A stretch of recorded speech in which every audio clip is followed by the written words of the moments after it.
Hey everyone, and welcome to another video. Tonight we have 2 hours of horror stories. I hope you all enjoy them. If you do, please be sure to drop a like rating.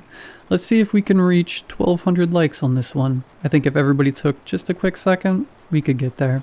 Subscribing if you are new is also very much appreciated. We are only about 200 subscribers away from hitting 130,000. So if you want to help me hit that before the end of the year, I'd really appreciate that as well. Anyways, sit back, do whatever it is that you do to relax, enjoy the horror stories with no mid-roll ads, except for the ad right after this intro. There won't be any more ads after that one. And as always, I hope you all have a great night.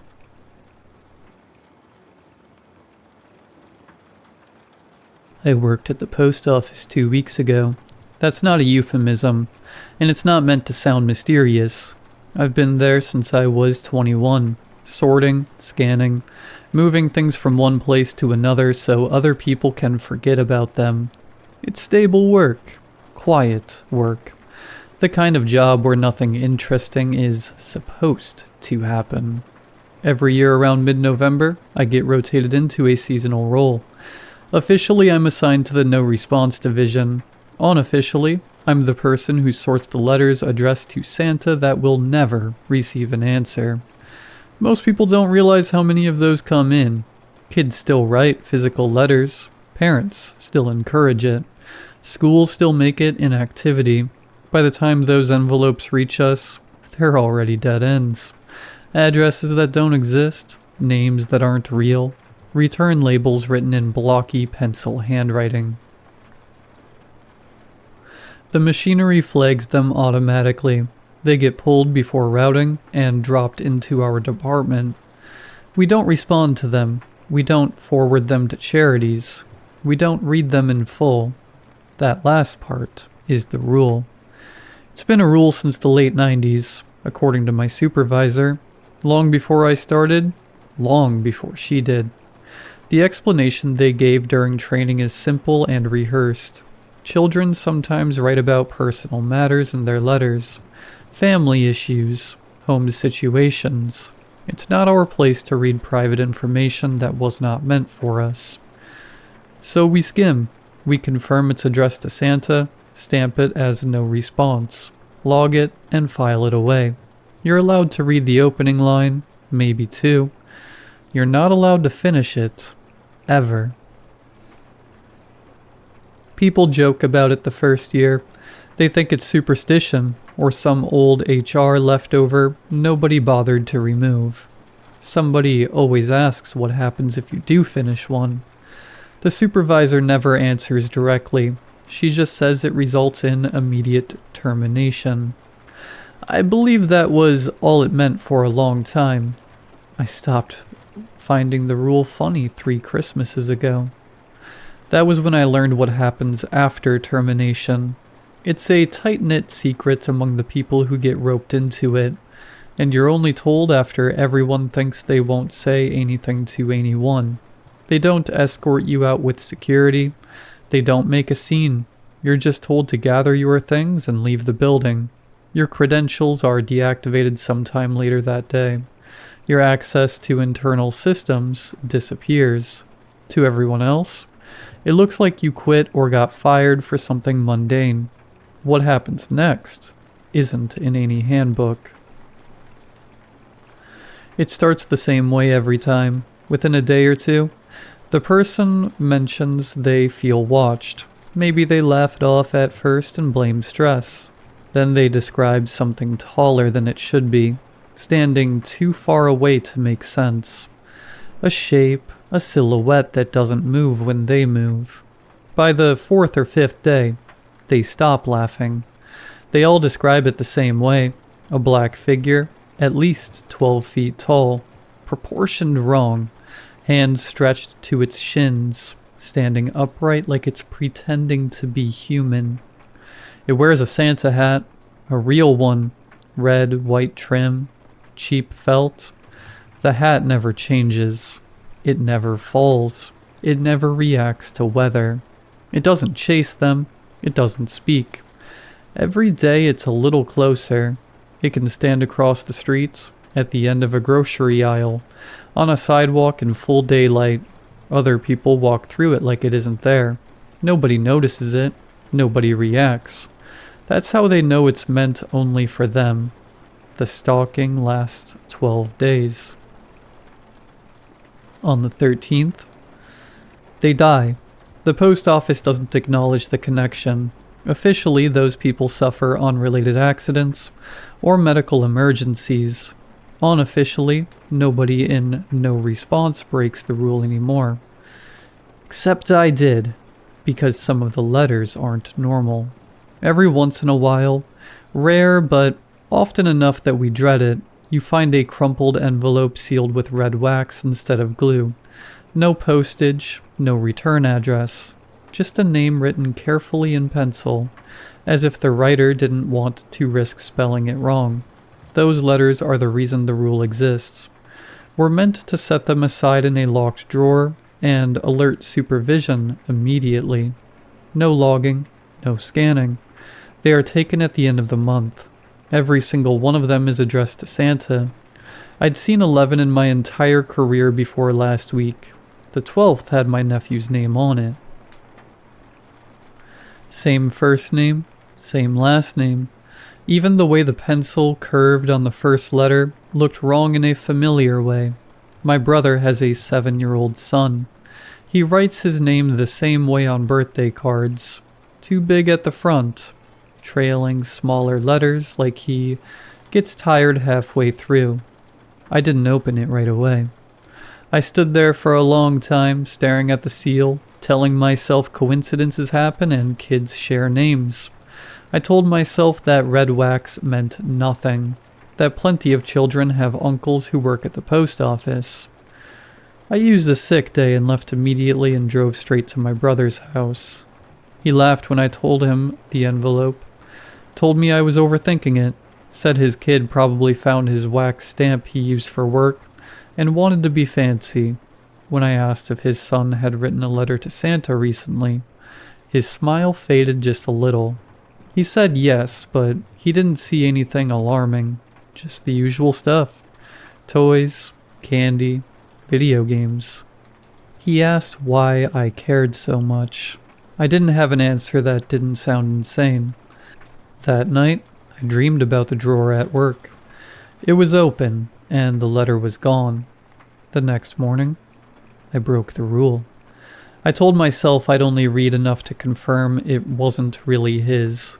I told myself I'd stop if it got personal. I told myself I wouldn't finish it. I was wrong. The letter was written in pencil, neat but deliberate. No spelling mistakes, no childish phrasing. It thanked Santa. It thanked him for the last gift, not for toys or games, but for a piece of candy that had made Mommy stop crying. It said Santa had been right, that doing the bad thing worked, and nobody knew. It promised that this time would be even better, that stealing wouldn't be enough, and hurting animals felt too small now that he understood what Santa really wanted. It listed sins like chores. It ended by asking what Santa wanted next, because Christmas was coming and he wanted to be a good boy. I don't remember putting the letter down. I only remember my supervisor standing behind me, telling me to hand over my badge. She didn't argue. She didn't yell. She looked tired, like she'd seen this exact situation before and hated it every time. She told me I was terminated for violating confidentiality policy, and that I needed to leave the building immediately. She didn't warn me about anything else. I didn't leave work right away. I sat in my car in the parking lot for almost an hour with the letter in my lap. I kept expecting someone to knock on the window and tell me this had gone far enough, that whatever point they were trying to make had landed, and I could come back inside. No one did. People clocked out as time went on, walked past my car without looking twice. I drove to my brother's house because there wasn't anywhere else it made sense to go. He answered the door with his son still awake behind him, cartoon voices echoing down the hallway. The normalcy of it. made what I was holding feel obscene, like I'd brought something diseased into a clean room. I asked if we could talk privately. He hesitated, then stepped outside with me, shutting the door behind him. Why are you holding Lucas's letter? We were standing on the porch. The light above us flickered every few seconds. I hadn't noticed it doing that before. It came to my work, I said. I need you to read it. You open my kid's mail? Yes, but you'll understand when you open it. That made it worse somehow. He took the envelope from my hand and turned it over, frowning at the wax seal. What is this? Some kind of joke? Seriously, read it. He broke the seal with his thumb and started scanning the page. I watched his eyes move, line by line. When he stopped, he stared at the paper like he'd lost his place. This isn't funny, he said. I know. He folded the letter once. Did you write this? No. Did you put him up to this? No. You really expect me to believe this came from a real... He stopped himself, laughed once, sharp and humorless. You can't be serious, Matt. I got fired today. I wouldn't risk my job for something like this. That doesn't help. I tried not to read it. I wasn't supposed to. But when I saw his name... You're talking about rules again, he said. That stupid Santa rule you're always on about this time of year. It's not stupid, I said. It's a thing for a reason. So now my son is the reason? His voice was louder now.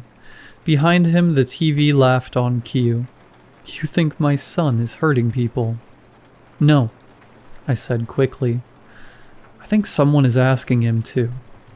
He stared at me, waiting for a grin that didn't come.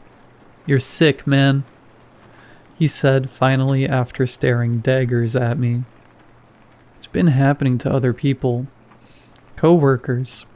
Once you finish one of these letters I took... This is enough. You don't get to come into my house and say ridiculous stuff like this. Just listen to me. Just for once, can you... You need help, Matt? Seriously, you're crazy. There's a thing. My voice dropped without me meaning it to. It starts watching you. Tall. Wears a Santa hat. 12 days and then... Get out. Don't talk about my son like that. Don't talk to me unless you get your stuff together. I'm not talking about him, I said. I'm talking about what's coming.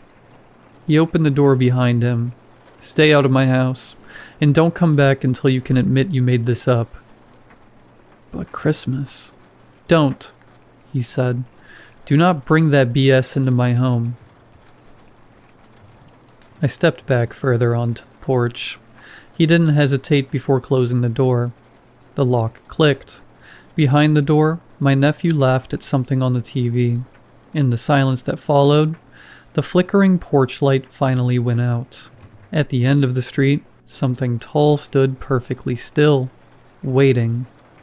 I left my brother's house, not taking my eyes off of it. When I got home, it stood across the street from my apartment, partially hidden by a lamppost that only reached its upper thigh. The Santa hat sat perfectly on its head, bright red against a body that swallowed light instead of reflecting it. I didn't see it move. I watched from my living room window until my eyes started to hurt, until my reflection layered itself over the dark glass and made me doubt the shape even existed. When I looked away and looked back again, it was still at the end of the street, standing just past the stop sign.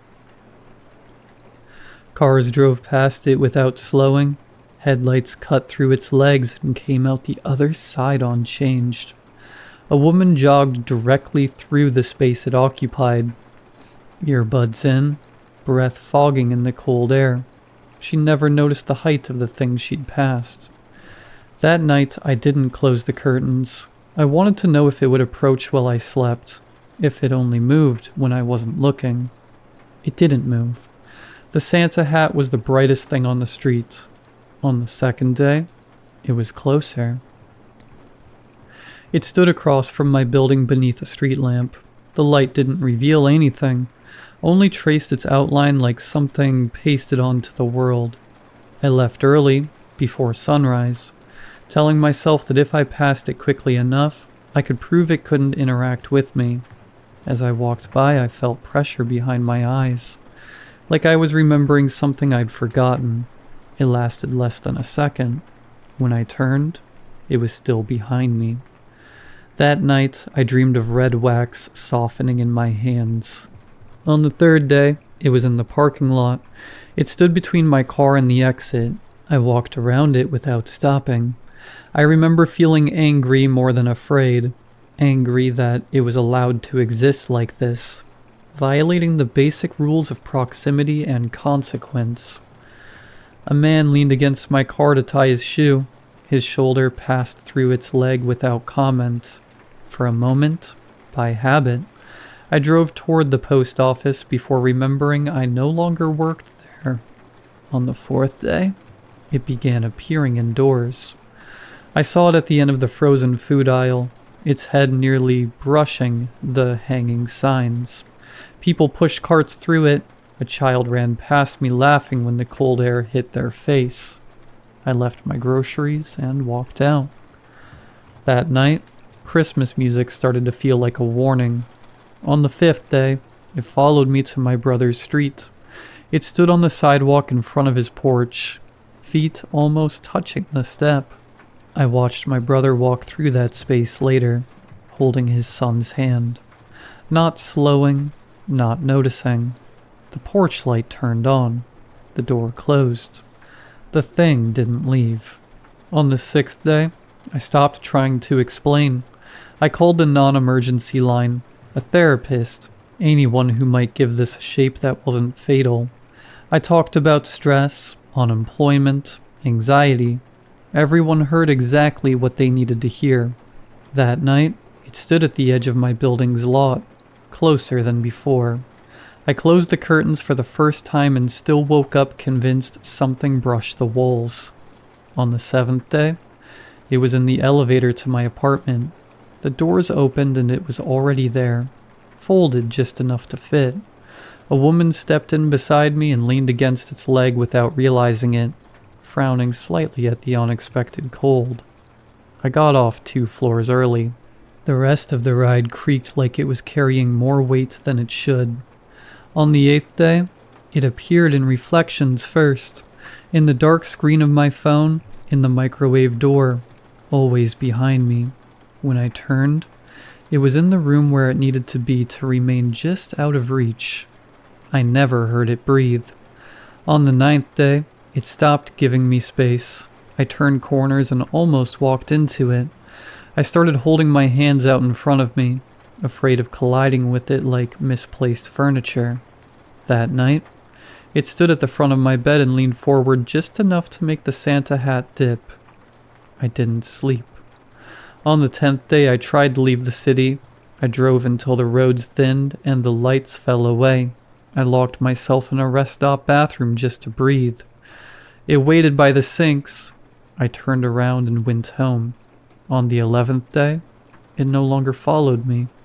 It waited in places before I arrived, positioned where it made sense, as if it had always been a part of the layout. If it has eyes, I never saw them. If it has a face, I don't think I would survive seeing it. On the 12th day, it stood in my bedroom. Not at the foot of the bed. Closer. It bent at the waist until its head filled my vision. I smelled wax. I smelled paper. The Santa hat slid forward just enough that I thought I might finally see what was underneath. Then it folded itself back into the corner, impossibly small, and waited with me until morning. Tomorrow is the 13th day. He's standing just a few feet in front of me now. I'm going to die tomorrow night. I need help. Anything. Please.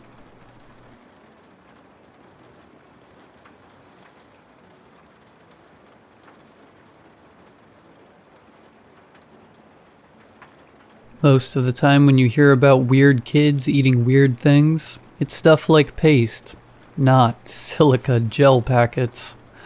But growing up, that's exactly what my childhood best friend Ellis would do each day. I still remember the day that we first met in grade 1. I was sitting out in the schoolyard during recess, on the one day that my mom forgot to pack me a snack. Ellis saw me without anything to eat and, without me even asking for anything, handed me a packet of salted pretzels. I smiled awkwardly, stuffed it in the bottom of my school bag, and then told him apologetically that I don't like pretzels. We both started laughing, and the friendship grew from there. Ellis shared a lot of interests with me, in that we were both geeky and bookish types, who loved sci-fi movies and fantasy novels. We would spend hours talking with each other about our favorite fictional characters. "You know, the packet says not to eat those," I told him gingerly one lunchtime, as he munched away on the moisture-absorbing silica crystals. I pointed to the print, saying, "Warning, do not eat," on one of the synthetic sachets, which were included in most snack packaging. "It's fine," he said, tipping the sachet back into his mouth. "It's actually harmless. They only put that 'cause it's a choking hazard, and I know how to chew." Unfortunately for Ellis, his unconventional snacking habit didn't go unnoticed in our grade. It didn't take for long for other students to notice him eating the silica gel packets and begin making up taunts and jeers about him. "Ew, he's eating that gross white powder stuff," laughed one bully, standing over poor Ellis. "What a freak." "Yeah, Martian boy, do they get gel packets back on your home planet?" A girl laughed, waving her hand in front of his glasses. "I made some science chemicals in the Keb lamp today. You should drink those too, nerd," jeered another bully, gawping at the discarded preservative sachet. This continued over the years of our friendship, befalling Ellis several times a week. They would come over and start giving him hell the second they saw one of those small blue gel packets being pulled out a lunchbox. Ellis was also much nerdier looking than myself, with thick glasses and a wispy frame, which further added to him being targeted. But despite all of this abuse, Ellis wasn't swayed from his maligned habit. He kept eating those silica gel pouches, chewing them more anxiously, scarfing them down before the bullies saw, or consuming them secretly in the bathroom. Each time that the bullies came over to degrade my best friend, I would avert my gaze, make myself quiet, and try not to attract their attention as they laid into Ellis. It was clear from my behavior that I was embarrassed by my friend's eating quirk. I didn't want to look too weird, or get targeted by association, so I would never defend Ellis or get involved, even when the bullying turned from verbal to physical. While I never outright deserted my friend or joined the bullies against him, I never stood up for him. At the time, I figured it was his habit, his battle to fight. This is something that I came to regret as I grew older. It tormented me, knowing I'd let a good friend suffer out of selfishness. I tossed and turned on some nights, kept up late thinking of all the comebacks I wish I'd said to the bullies in Ellis's defense. One childhood too late. Ellis and I matriculated together from elementary school into middle school, but it was high school where we parted ways, with me going to one and him to another. We said fond goodbyes to each other and promised to keep hanging out outside of school, but that promise didn't pan out as I was swept up in high school life. It would be years later, when I was well into my 20s, that Ellis finally returned to my mind. In the middle of watching TV in my apartment one evening, a news report came on that instantly cast my thoughts back to my old friend. And of course it did. It was about silica gel packets. They were being discontinued. Specifically, the brand that had been in all our snacks and treats throughout our school days. which is why it was the only brand of silica that Ellis had eaten. According to the news report, the brand, Crystal, were being discontinued due to severely toxic substances present in them. The news reporter's words chilled me to my core. They're a simple part of food packaging designed to keep our food dry, but the question is, are they truly safe? Not those from this local producer of them.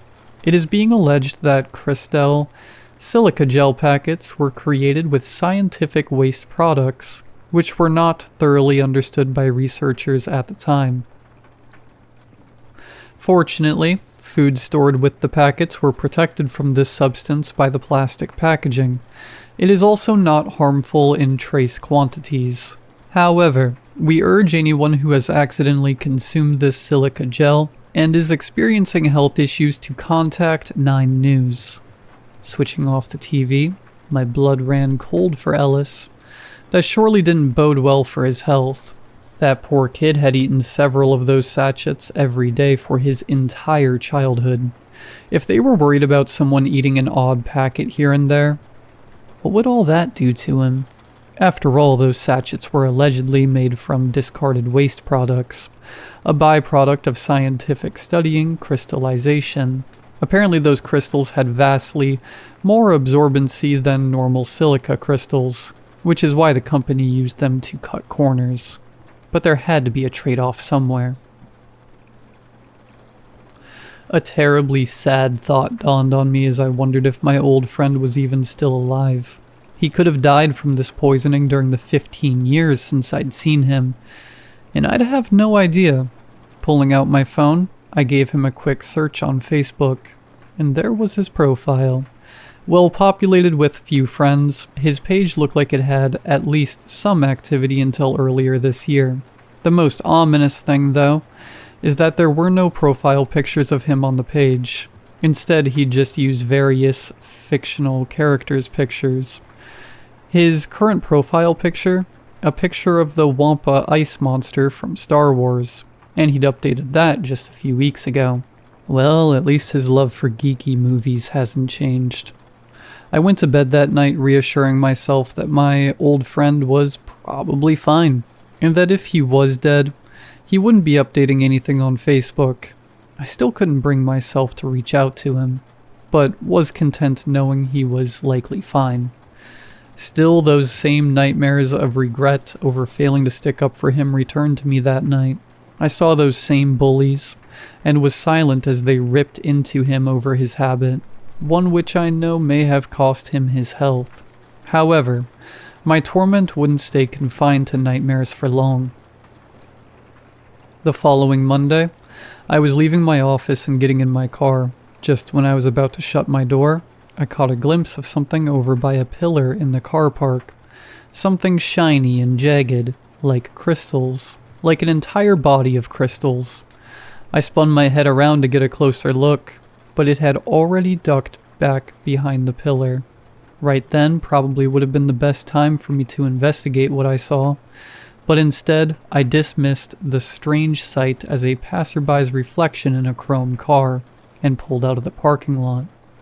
I didn't see the crystal creature in my workplace parking lot again, but this didn't bring me comfort because, instead, I now started seeing it on my various car rides back home. First on the street outside my office building, then at the intersection further down the road, then at the bus stop past the intersection, then in an alley further into my route. I never saw it for more than a few seconds in the evening dark, but it was unmistakable now. There existed some kind of stealthy humanoid creature, completely encased in sharp crystals, and even worse, day by day, it was following me home. I had only seen that glint of synthetic crystalline substance in one place before, but I'd seen it every day for years, and that was in the silica gel packets Ellis would dig into daily. I could put 2 and 2 together, the news report about my friend's crystal snack being toxic, and the strange crystal monster stalking me. Again, I jumped online at home and started looking old schoolmates up, but this time, instead of Ellis, it was the names of the kids who had bullied him. Their little gang had been made up of about 5 people, and it only now occurred to me that I hadn't heard anything concerning them for years. Searching each of their names, I was shocked to see obituaries. Roy, the leader, had been butchered in his sleep in an unsolved home invasion. Shauna, another of the crew, had suffered a similar fate, having her body ripped apart by an intruder while her family slept. One by one, I learned of each of the animalistic and brutal killings, with descriptions of the former bullies having their flesh pierced and shredded. Found on each of the bodies and in their wounds was a crystal substance. Authorities suspected it was a drug of some kind used by a junkie assailant. I knew instead that it had come from the jagged limbs of the killer itself. I also now knew one more thing, that the creature that had done these killings, my old buddy, had one final target it was coming to kill. He wanted revenge against me for not standing up for him. Helplessness could have consumed me at that moment, but I fought to keep myself rational and calm. Ellis had only killed its targets while they were in bed sleeping, I recalled.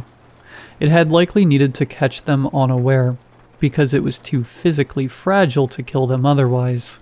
If Ellis came anywhere near me while I was awake, I would have the power to injure or, if need be, kill him. It hurt me to think about my old pal like that, but I wasn't going to let him savage me while I slept, interrupt my guilty nightmares about him with a real one. That night, I reinforced the door to my apartment with multiple locks and a security alarm. I also made the doorman aware of a deformed intruder, which may attempt to force its way up to my apartment, leaving out the part about being a literal crystal monster, of course.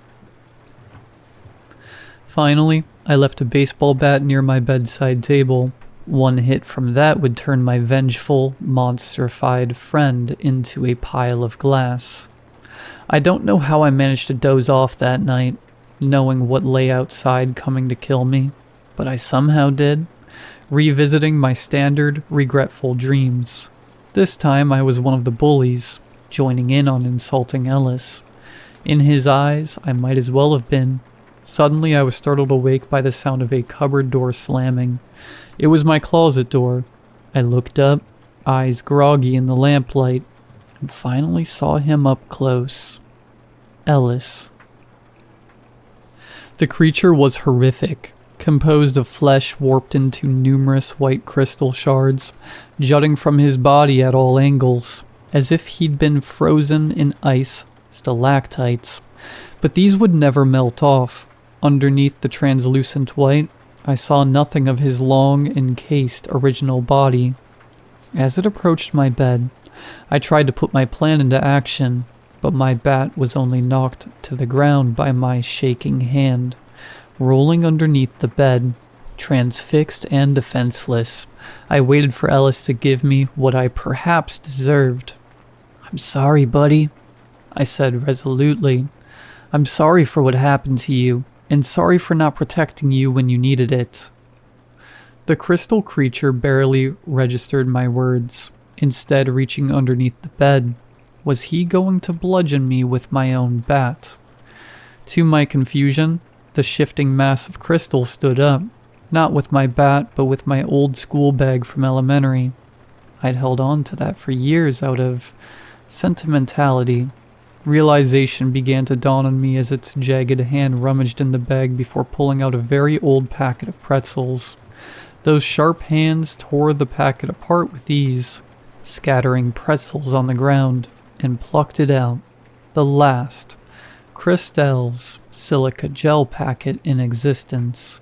I watched with awe as it shoved the sachet's contents into its mouth, like Ellis had every recess, and munched it with crystal shard teeth. This entire time, it had wanted that discontinued silica sachet, not to violently kill me like Ellis bullies. He'd never considered me one of them after all. With his one purpose sated, this unearthly being my friend had mutated into shambled backwards. Then, very suddenly, it dove out of the open bedroom window it had entered through. A second later, the sound of shattering glass echoed from the ground. All that was left of him below was a mass of crystal shards and flesh chunks. I went back to sleep that night and slept well for the first time in a long time. Safe. And forgiven.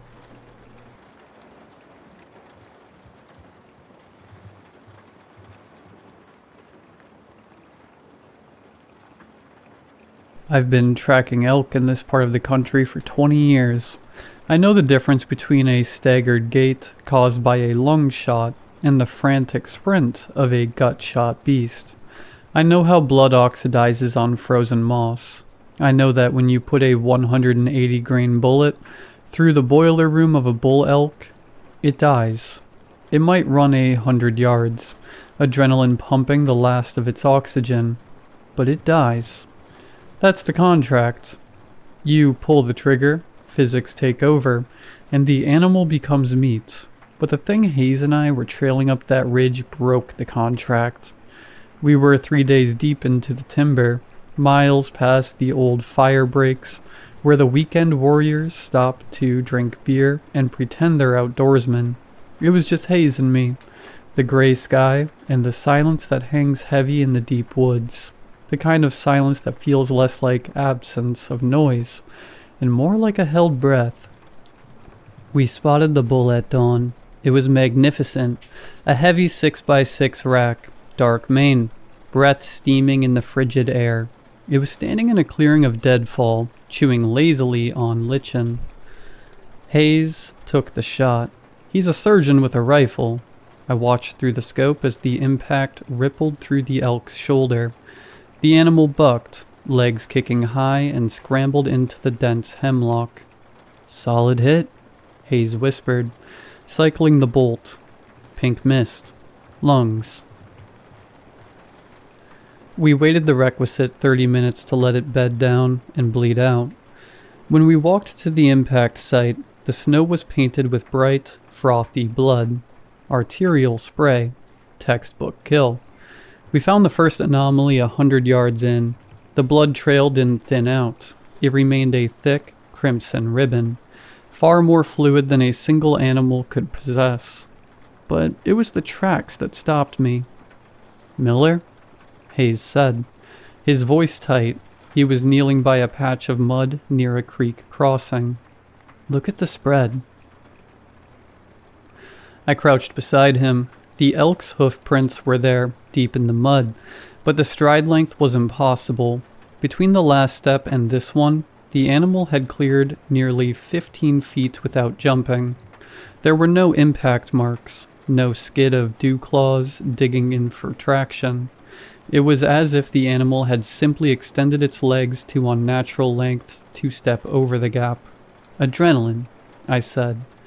Though I didn't believe it, it's running on pure fear. "Elk don't stretch like that, Miller. Nothing does." We kept moving. The sun began to dip, casting long, bruised shadows through the trees. The temperature dropped, freezing the mud into jagged ridges.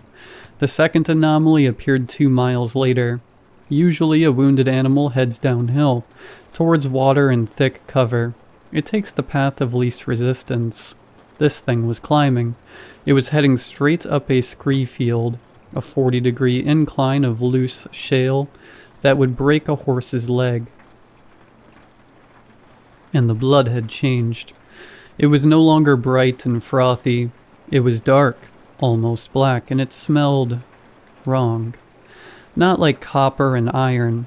It smelled like bile and wet limestone. "I don't like this," Hayes muttered, looking up the slope. The wind was picking up, whistling through the dead pines. "It's leading us. It's dying, Hayes. It's confused." "It's not confused. Look at the trail." He pointed. The blood trail wasn't erratic. It was a straight line. Perfectly straight. The animal hadn't stumbled once. We pushed up the scree, our boots sliding on the loose rock. When we crested the ridge, the light was failing. We entered a dense stand of old-growth spruce, the canopy so thick it choked out the sky. It was dark in there, a gloom that felt heavy and pressurized. That's when we heard it. It wasn't a bugle. It wasn't the distress cry of a dying animal. It sounded like wet wood snapping, magnified 100 times. Crack. Splurch. Ahead, I signaled. We moved slowly, rifles shouldered. The smell hit us first, a wave of rot so potent it made my eyes water. It smelled of musk, yes, but underneath that was the sickly sweet stench of ancient, fermented meat. We found the elk standing in a small clearing, facing away from us. It was motionless, its head hung low, the massive rack of antlers swaying slightly in the breeze. But something was wrong with the silhouette. It looked too tall, their proportions were skewed. "Drop it," I whispered. "Finish it." Hayes raised his rifle. "Miller, look at the knees." I adjusted my scope. The magnification brought the animal's hind legs into sharp relief. The knees were backwards. Not just dog-legged like a quadruped, but inverted entirely, bent sharply upward, and there were too many of them. The leg didn't go hip, knee, ankle. It went hip, joint, joint, joint, ankle. The legs were segmented, like the limbs of a harvestman spider, folded up under the body to stimulate the height of an elk. As we watched, the creature shifted its weight. A sickening, wet clicking sound echoed through the clearing. The elk rose. It didn't just stand up, it unfolded. The segmented legs extended, lifting the torso 7, 8, 9 feet into the air. The skin on its flanks stretched tight, translucent and tearing, revealing the underneath, the hide. There was no muscle, no organs, just a cage of white, wet bone, and gray sinew moving in a complex, clicking geometry. "That's not an elk," Hayes breathed. The creature's head, still wearing the skin and antlers of the bull, swiveled. It didn't turn on the neck. It rotated 180 degrees with the sound of grinding gristle. The eyes were gone. The sockets were filled with the same dark black fluid we had been tracking. It saw us. Hayes fired. The shot roared, the muzzle flash illuminating the clearing for a split second. I saw the bullet hit the chest. The hide puffed out, but there was no impact tremor. The creature didn't flinch. It simply absorbed the energy, the loose skin rippling like water. Then it moved. It didn't run. It scuttled. The multi-jointed legs moved with a horrific, frenetic speed, tearing up the earth. It closed the 40 yards between us in seconds, moving in a low, zigzagging blur that the eye couldn't track. "Run!" I screamed, backing up and firing blindly. Hayes didn't run. He froze. It's a reaction I've seen in greenhorns, but never in a veteran. His brain simply couldn't process the biology coming at him. He stood there, rifle half raised, mouth open. The creature didn't bite him. It didn't gore him. It collided with him. The long, spider-like legs wrapped around Hayes, not crushing him but pinning him.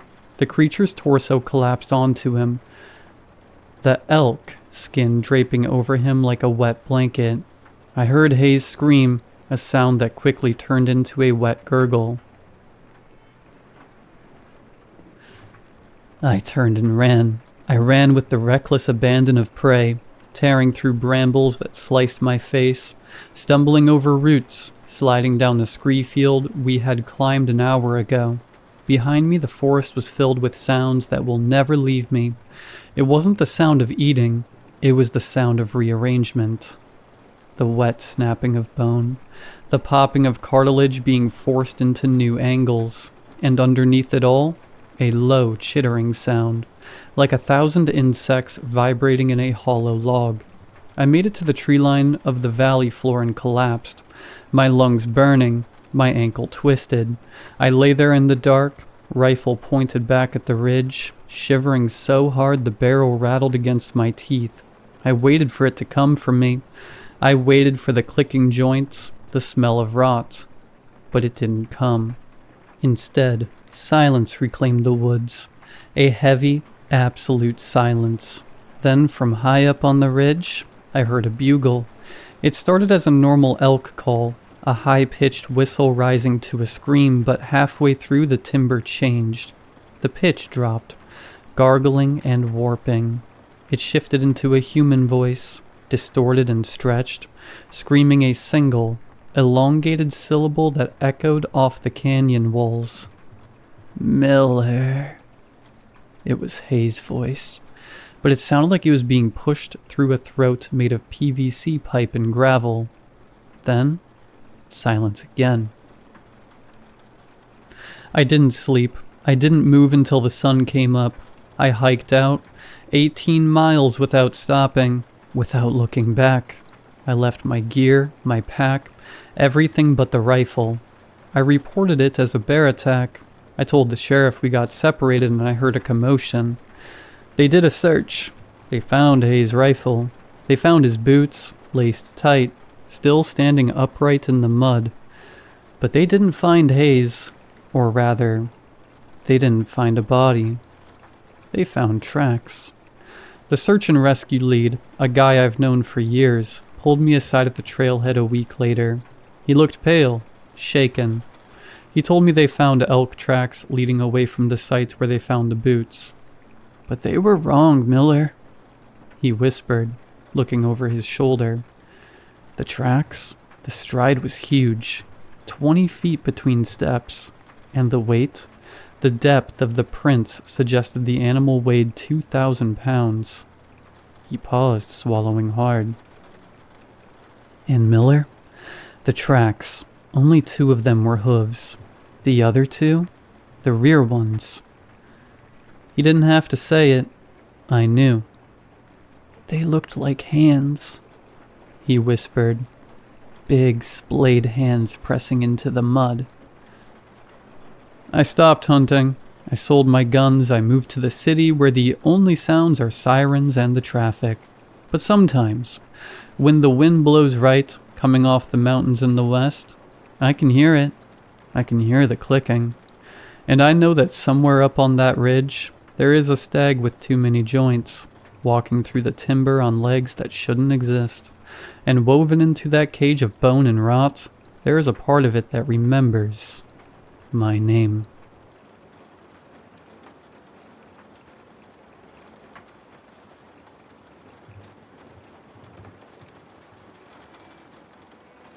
Calm down, slow your breathing. You need to slow down and think. My panic subsided. The sound of my heart pounding in my ears dissipated as my body focused. My ragged breathing became calm and measured.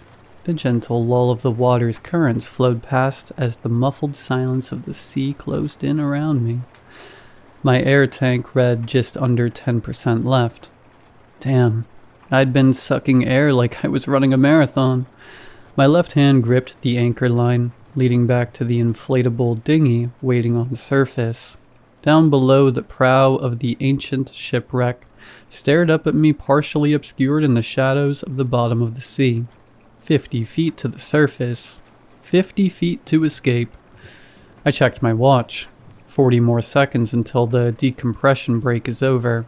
40 seconds until I can resume my slow ascent.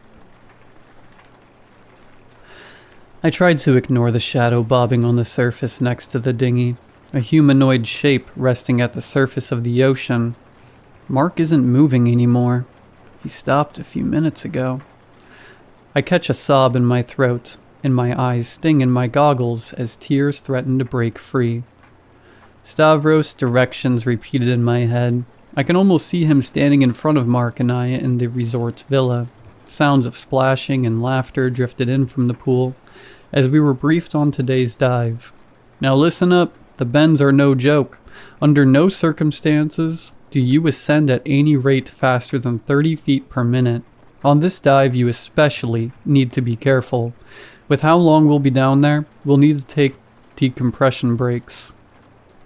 Our bodies need time to adjust and off-gas the extra nitrogen. I can feel Mark's hand around my waist tighten, his eyes alight with anticipation. My heart skips a beat. I'll never see those eyes again. This was supposed to be the start of our life together, the start of our great adventure, our honeymoon. Scuba diving in Greece with our own personal guide was a dream for us. Years of pinched pennies, overtime, and the generosity of family helped us make this dream come true. After a backyard wedding, we packed our bags and hit the airport, excited for the adventure awaiting us. 8 days and 4 dives later, we were 1 away from our advanced diving certification. This morning was our 5th and final dive, the grand finale, as Stavros dubbed it, an unexplored shipwreck 110 feet down. When Stavros told us his plan over dinner, we both agreed immediately. An unexplored shipwreck was a once-in-a-lifetime opportunity. That night, as the warmth from the wine and food lulled us to sleep, unknown treasures came to me in my dreams. We set off on a beautiful summer day. When we arrived at the location, our eyes scanned the water looking for a sign. After a few minutes, Mark spotted a darker blue outline against the blue of the bottom of the ocean. The excitement was palpable as we geared up, checked and double-checked each other's equipment. One by one, we sat on the edge of the inflated dinghy and launched ourselves backwards into the water. We all let air out of our BCDs slowly as we started to descend our diving weights, controlling our slow fall into the sea below, 30 feet to the surface. I looked down at my gauge, 7% left in the tank. I continued upwards at an agonizing pace. As I swam closer, details of Mark came into view. His mouth and eyes, left open, trickled blood into the water, enveloping him in a pink haze. His wrist, tangled in the rope, jerks his body as another wave bobs the dinghy up and down. Could he feel as the compressed air tore holes in his lungs, and as bubbles of nitrogen were introduced into his bloodstream? Did the panic mask the pain until it was too late? The wreck came into view as we sank closer. It wasn't a frigate or modern shipwreck, but much older. It was an ancient Greek warship wrecked on the sea floor. Rows of holes poked at the side where dozens of oars would once stick out, propelling the ship. A forest of coral covered the hull in bright pinks, oranges, blues, and yellows. Small shapes danced in and around the reef. A school of small fish flitted by. Their scales were a pearlescent gradient of blues and pinks that sparkled in the low light. They danced around us before darting into the ship's rower's deck. A large green octopus with yellow rings observed us before sliding into a crack it had made its home. After taking in the rare beauty of the wreck, we began to explore. Whatever sunk the ship left a giant, jagged hole near the stern. A snaggle-toothed maw of shattered, mossy wooden planks laid open, and we eagerly swam toward it. Thoughts of future discoveries clouded our judgment. We didn't notice the slow current that helped us along, slowly guiding us toward the opening. We didn't notice that the water in the cabin was bitterly cold and stagnant. Outside was teeming with life and movement, but inside the small cabin, we were completely alone. As we entered the wreck, we saw an onyx pedestal stood in the middle of the debris-filled room. Covered in broken planks and shattered ceramic, it stood 4 feet tall and 2 feet wide. We could barely see the sparkle of intricate gold carvings on its surface. Stavros, Mark, and I got to work moving aside planks in a hurry to lay eyes on the discovery.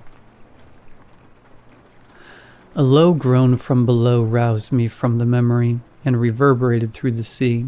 The temperature dropped as the sunlight dimmed. I spared a glance down at the wreck and regretted it immediately. Clouds of inky black billowed out of the hull. A pure darkness raced along the sea floor, obscuring the wreck, the sand and the rocks surrounding it. The darkness was too deep. as if a trench opened up under me going down miles and miles where nothing could live in the bitter cold and crushing pressures. As I stared, twinkling lights blinked into life from the abyss. I turned, kicking my legs faster, ascending towards the dinghy. Stavros wasn't enough for this thing. It was coming for me. After a laborious few minutes, we cleared the pedestal from the debris. It was a sight to behold, a black onyx pedestal that depicted pictures of a battle thousands of years in the past. The glistening carved lines, inlaid with gold, stood in contrast to the midnight rock of the pedestal. Carvings of warships charged down massive waves, ramming into their enemy. Above the scene, in the inky black night, a large golden eye surveyed the battlefield. Mark gestured to the top of the pedestal, and we saw a half-spherical depression stood empty. We began searching the ground, brushing aside shattered ornate ceramics and decayed wooden planks, searching for a lost artifact knocked loose from its pedestal millennia ago. I let out a cry and a burst of bubbles from my regulator as my hand brushed by something hard. Lying on the ocean floor was a sphere. The artifact was the size of a grapefruit. It shone in the beam of my flashlight, a brilliant gold. Mark and Stavros made their way to see my discovery as I reached down to pick up the artifact. The artifact was warm to the touch. A feeling of overwhelming comfort wrapped around my hands as the sphere shone like polished gold in my flashlight's beam. Mark put his hand on my shoulder and leaned in to take a closer look. The light of his flashlight glinted off the edges of swirling patterns engraved into the surface. As the light danced across it, the swirls almost seemed to be moving. The three of us stared at a fortune in my hands. The warmth spread up my arms and into my chest as the current gently nudged me in towards the pedestal. As if in a dream, I floated to the top and placed the warm golden sphere into its place on top of the pedestal. We all floated, transfixed as the sphere began to rotate slowly in the depression of the pedestal. The engraving swirled up and down like the waves of a great ocean as a low thrumming filled the room. Faster and faster the waves crashed on the sides of the ball, until it was a blur of spinning gold. Mark grabbed me by the shoulder and began pulling me towards the exit. Stavros stood transfixed, and I just watched as the sphere stopped moving. A sickly crack of yellow light worked its way across the artifact. It hissed and screeched as the crack grew larger and larger. Like golden eyelids, the crack opened, revealing a massive yellow eye, with a jet-black pupil that filled the room with a sickly light. It stared at us, moving from one to the other cornea, contracting and relaxing as it took in its surroundings. The eye shot up on a torrent of tarry black liquid that spewed from the top of the pedestal. It poured over the sides and spread along the floor. What once was the seafloor of the cabin became a vast nothingness stretching miles below the floor of the sea. My transfixion was replaced by fear as I launched myself towards the mouth of the cabin. The blackness covered the sandy floor, and when it reached the walls of the ship, began climbing. Mark led the way with Stavros behind, as we swam with all our might out of the wrecked ship. A low groan emanated from the nothingness. The sound coming from the depths of the cabin sounded like a whale's death cry. A muffled scream reached my ears as Stavros shouted. Something thin and dark had wound its way around his leg and began pulling him into the ship. His hand scrambled for purchase, but the smooth hull offered no salvation. He pulled his diving knife, burying it deep in the ship, anchoring himself as his legs were pulled inside the hole of the wreck. I doubled back, reaching for his hand, and our fingers touched before he was pulled again by the inky black tendrils, snaking their way up his leg and around his hip. His knife held but his shoulder dislocated, with a muffled pop as his hips were dragged into the hole. I reached out again as another chorus of cracking bones and cries of pain came from Stavros as his body was stretched beyond its limit. His eyes wild with fear caught mine. His hand could no longer hold on under the tremendous pressure, and his scream echoed through the sea as he disappeared into the blackness of the wreck. I screamed as I turned around and swam as fast as I could up and away from the wreck. "Now listen up. The bends are no joke." Stavros' words rang in my ears, and I looked forward in horror. Mark hadn't stopped to help. He was already 30 feet above me, kicking as fast as he could towards the surface. I yelled again in a rush of bubbles, but he couldn't hear. I could see the panic in his body. Nothing I could do would stop his suicidal ascent. All I could do was watch as Mark slowly killed himself. Every panicked foot he swam towards safety. The pit in my stomach grew as I checked my instruments and began my slow ascent. 20 feet to the surface. The ocean has grown frigid cold as the clouds continue to cover the sun. The waves tossed Mark's body and the boat back and forth.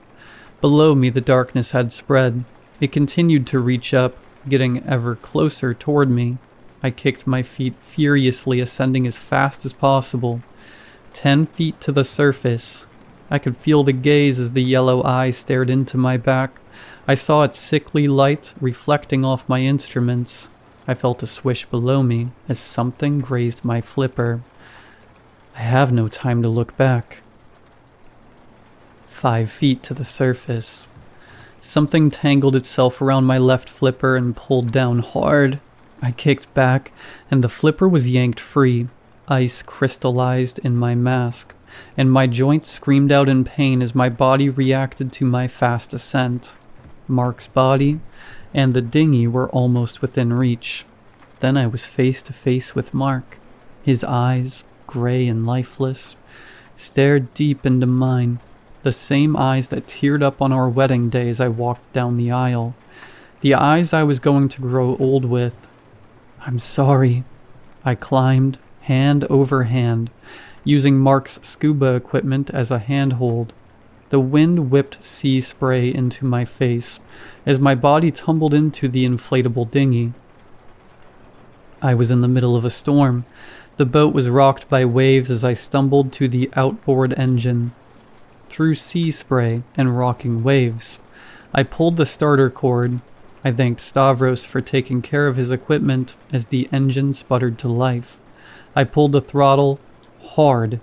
The boat accelerated forward before it whipped around, anchored by the line tethered to the front of the ship.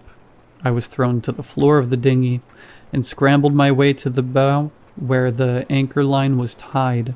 I reached for the diving knife at my hip and began hacking at the cord as something pulled from below.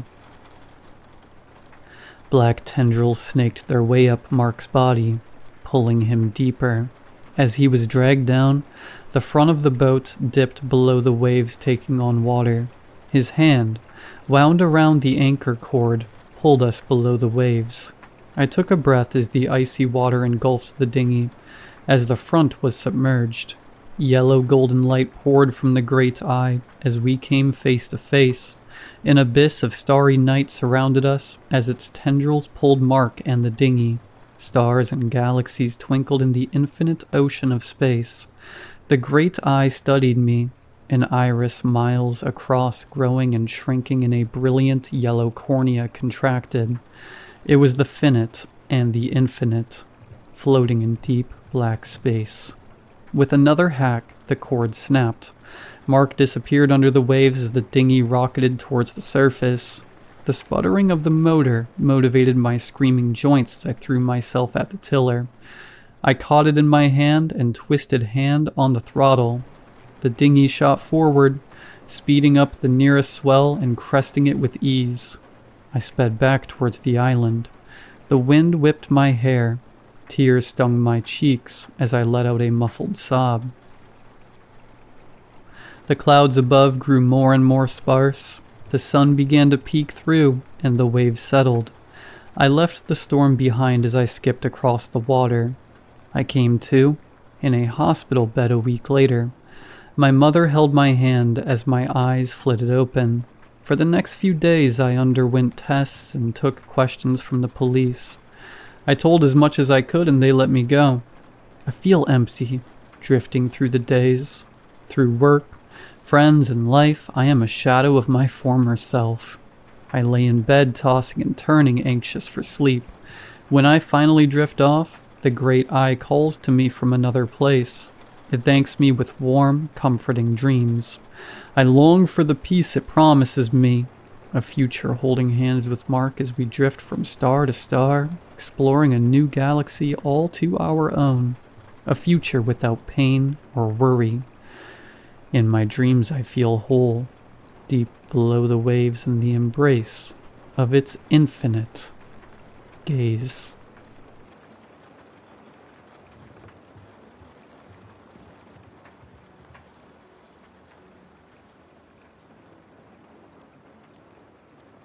You see, I'm quite ill. So ill that my husband has hired an entire staff to tend to me in the house, because there is so much I cannot do anymore. Every morning, one of my attendants wakes me up and brings me my breakfast and my medication. So many pills that I have to take. But they do seem to help. Sometimes I can sit up in my bed and feed myself, though my hands shake terribly and my muscles are so stiff. Other times, my attendant must sit with me and feed me like I am an infant. It used to be embarrassing when I first started needing so much extra help, but I have become accustomed to it. I'm grateful for my attendants and everything they do for me. After breakfast, the children usually come visit me in my room, my beautiful angels, all with their halos of golden curls and their sparkling blue eyes. They run about the room, laughing and playing chase, jumping on my bed and leaping to the floor. I never caution them or tell them to stop, because it warms my heart to see them having so much fun. I have 3 babies, and they will always be my babies, no matter how much time passes. My oldest, Jocelyn, is 8.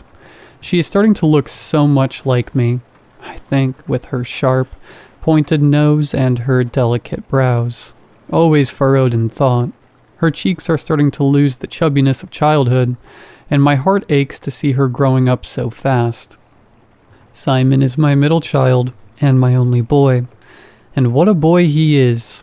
Wild, unbothered by the rules my husband and I tried to enforce so many times over the years. He has my full pouty lips, and I can tell that when he is older, he will have his father's strong brow and jawline, and he's only 6 years old. He looks to me like a Greek carving out of marble, with the hard lines of his bone structure that are still so softened by the babyishness of his features. But even he looks so grown up to me now. My youngest is Evelyn, and she's only 3. She has such a sweet, cherubic little face, with her impossibly long eyelashes and her rosy, chubby cheeks. She cannot run as fast or jump as high as her siblings, but she tags along as quickly as her little legs will carry her. She still cuddles with me the most, curling up next to me in my arms when I take my naps. Before lunch, the sweet smell of her hair fills my nose and sends me off to sleep so peacefully. When the children aren't tearing around my room like whirling dervishes, they often go out to play in the garden. Jocelyn and Simon are always so gentle with Evelyn and always make sure to wait for her to catch up. I'm so lucky to have such sweet babies who love each other so much.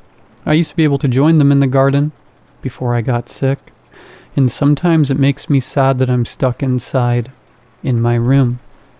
I have a rotating cast of attendants who stay with me each day, understandably so, since I imagine that they all have families to get home to once their shifts caring for me are done. My husband has insisted I have care around the clock, so I have 3 different attendants each day for each shift: morning, evening, and overnight.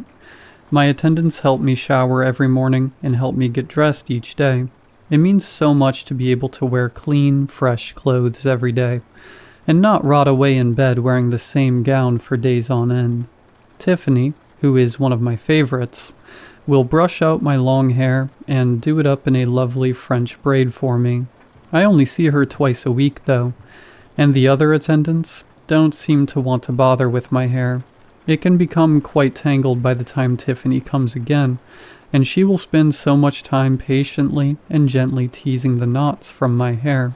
Sometimes she'll murmur as she combs and braids, "Miss Margaret, where are those beautiful babies of yours?" I always tell her they must be elsewhere in the house, perhaps playing with their dollhouse or sprawled in the playroom reading books. Tiffany always clicks her tongue and doesn't say anything to that. Of course, in addition to my attendants, I have my doctors. Dr. Phillips is a tall, thin man with graying hair cropped close and big, thick-framed black glasses that always look precariously close to sliding right off the end of his long nose. Dr. Phillips comes to see me every day after lunch to check on me and ask me how I'm feeling. He usually gets the same answer from me every day. Dr. Wilcox, who told me that I can call her Jennifer, is a doctor for my feelings. That's how she explained it to me when we first met.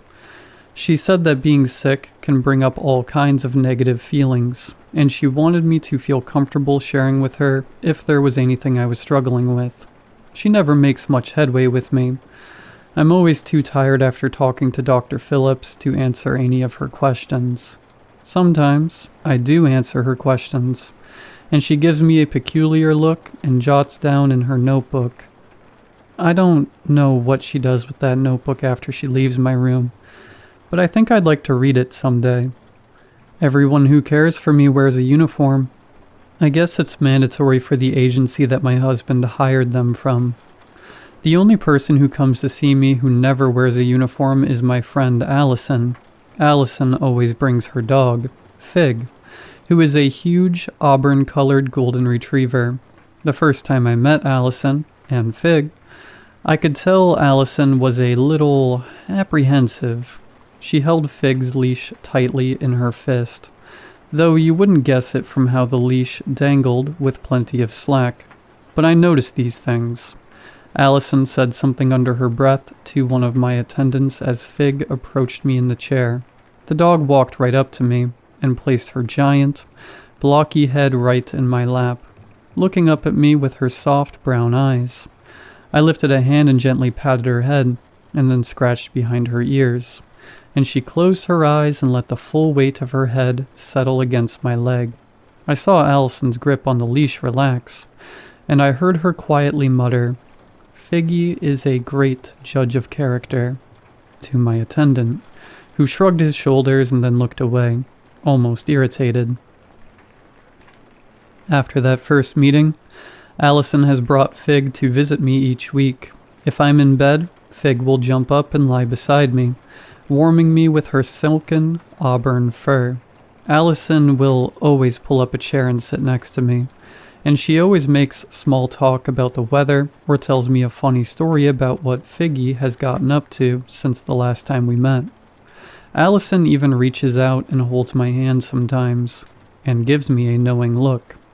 She once asked me why I'm sick, and I told her it was better for both of us if she didn't know, but that didn't scare her away. One day, that same attendant, who was there during my first meeting with Allison and Fig, pulled up a chair rather close to me and Allison than he normally would, and opened up a newspaper to read. The big headline on the front read, "Father of children missing for 3 years petitions to have them officially declared dead." A sad story to be sure. A picture of the father with his children, all beaming at the camera, took up most of the front page. My husband has to travel so much for work that he is rarely able to visit with me. When he does, he often meets with my doctors, and they discuss things in hushed tones. I catch snippets as they speak. No progress, no new information, different medication. My husband has control over my treatment, because my illness often makes me too tired and disoriented to be able to consent to any changes. My husband has learned only to come visit me before 5 p.m. because there have been one too many visits after dinner when he had come into my room to see me and something awful has come over me and I have attacked him. Lunged out of my bed or my wheelchair with my hands outstretched, clawing for his throat and eyes as my attendant springs into action to restrain me. Whenever this has happened, my husband refuses to meet my eyes with his, afraid to look at me and acknowledge the real reason why I want to kill him, a reason only he and I will ever know. You see, my morning medications really start to wear off after dinner, and I can't have my evening doses until 7 p.m. As the afternoon turns to evening, I feel my symptoms start to come back. My vision, blurry and unfocused during the day, becomes sharper. The golden light that bathes everything darkens and becomes cold and blue, throwing everything into harsh relief and making my surroundings feel unwelcoming and clinical. My head, so foggy and sluggish all day, begins to clear, and my memories start to come back. I see my attendants for what they really are, employees begrudgingly tasked with watching over me, rather than dedicated and compassionate caregivers. The worst, though, is my children. When they come to visit me after dinner, they no longer look happy and angelic and full of life and laughter. They no longer look the way I want to remember them. Instead, they look the way I am forced to remember them.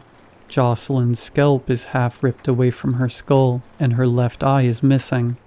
Blood stains her nose and mouth, and she has thick, purple bruising around her neck. Her head hangs at an odd angle, and her legs can only shuffle her forward as she tries to walk on compound fractures with shards of bone piercing her skin. The entire left side of Simon's head has been completely caved in, and he spits and sputters bubbles of blood as he struggles to draw in raggedy breaths. His rib cage is crushed and splintered, and his lungs flap uselessly against his chest wall. And Evelyn, my poor sweet baby girl, too young to even understand what was happening to her. Her eyes are black, filled completely with dead blood. Her tongue is huge and purple and protrudes from her mouth.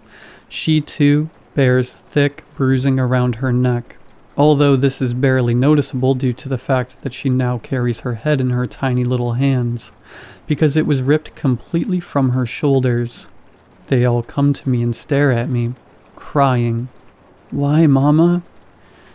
It used to drive me mad at first, and more often than not, when they showed up to haunt me, I would claw so deeply at my arms as I screamed in anguish that I ended up bound to my bed in padded restraints while a nurse administered an injection to put me to sleep. Now, I just cry silently. I don't look away because my babies deserve to be seen, but my heart shatters into a million pieces over and over again every night when they come to remind me of what I've done. A trucker found me on the side of the highway 3 years ago, covered in blood, some of it mine, some of it not.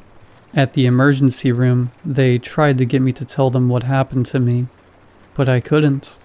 All I could do was scream as I pictured my babies the way I left them before I escaped into the woods. I think I hoped to get lost and die of exposure out there, but instead I stumbled out onto the roadway and nearly got hit by a truck. Dying that way would have been better than I deserved. When the police showed up to question me, the emergency room staff were confused, but then the detective explained. My husband had reported the children and me missing that morning.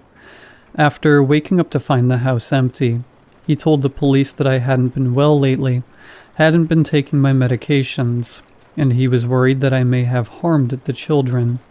The police knew as much when they saw me on that gurney, covered in my children's blood, and I couldn't speak to tell them what happened. They finally sedated me to get me to stop screaming, and when I woke up I was handcuffed to the bed rail, and a cop sat in the corner of my room staring me down. They took me to court, but I was found to be incompetent of stand trial.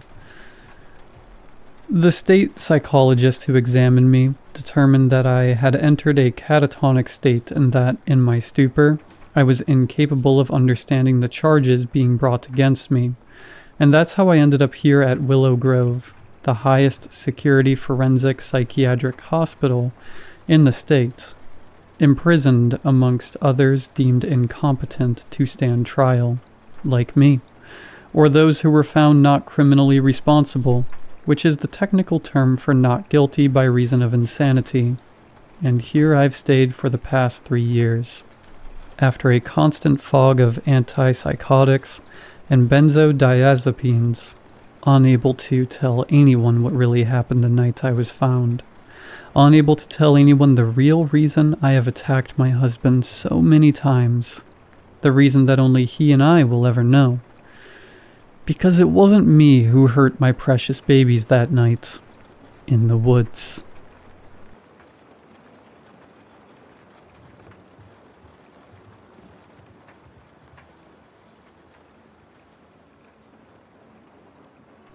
I had always dealt with sleep apnea ever since I was a child. My father had the same condition, so my parents didn't care that we were both choking in our sleep. When I started sleeping in the same bed with my wife, she did not find the way I sleep charming, and had me go to the doctor. That's when I started going on the CPAP machine. I always had disconcerting dreams as a kid. It was always a gamble of either eerily peaceful landscapes to horrifying torture scenes. From being in a forested meadow, watching a girl galloping through it as a half-deer centaur, to watching a man get slowly chewed and nipped by thousands of rats in a room made of hardened, scarred flesh. I was never the one experiencing it. Rather, I was watching someone else experience it. I never wanted to share my dreams, since the last time I did, I got a talking to with my school counselor and parents. When I went on the CPAP machine, my dreams changed. I was no longer suddenly appearing in a place, rather I was floating in space. Surrounding me were thousands of stars, each the size of a baseball, stretching infinitely. When I first saw it, I was in awe. I urged myself forward and swam through the sea of stars, and then I accidentally hit one of them. The star grew until it fully encompassed me. I landed on the ground and ended up in a field of sunflowers, tall enough where the heads reached my shoulders.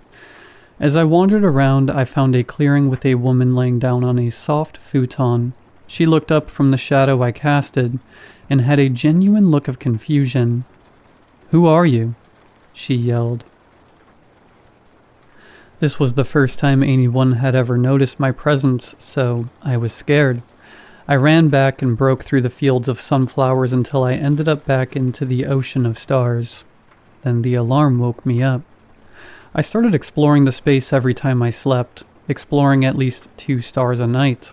It was the same as the dreams I always dreamt, a 50% chance of it being either a nightmare or a dream. I once saw a man on a treadmill running while having to peel his bloodied feet from the track, as it was constantly melding into it. Stuff like that.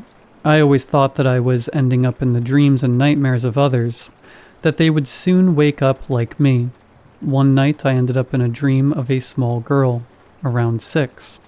It was a birthday party in the backyard with balloons and a big plastic table with a huge 5-tiered chocolate cake, and a spread of food all around it.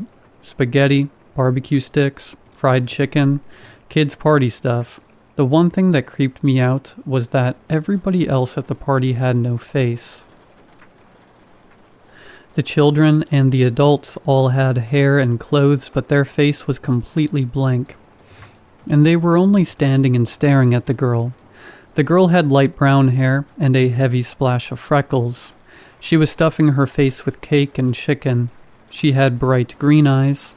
When she saw me, she babbled with excitement and grabbed my hand to join her.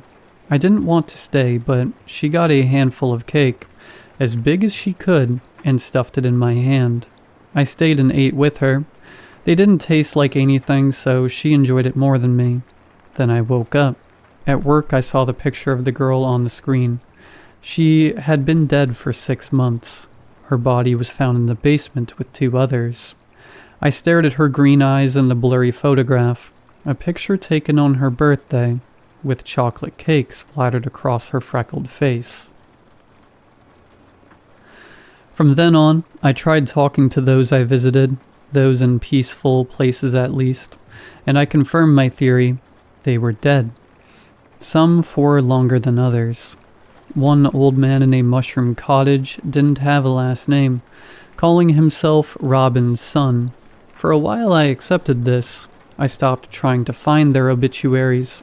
There was nothing I could do. They were stuck in their little realms in either total bliss or total despair. All I could ever do was come in and chat with them.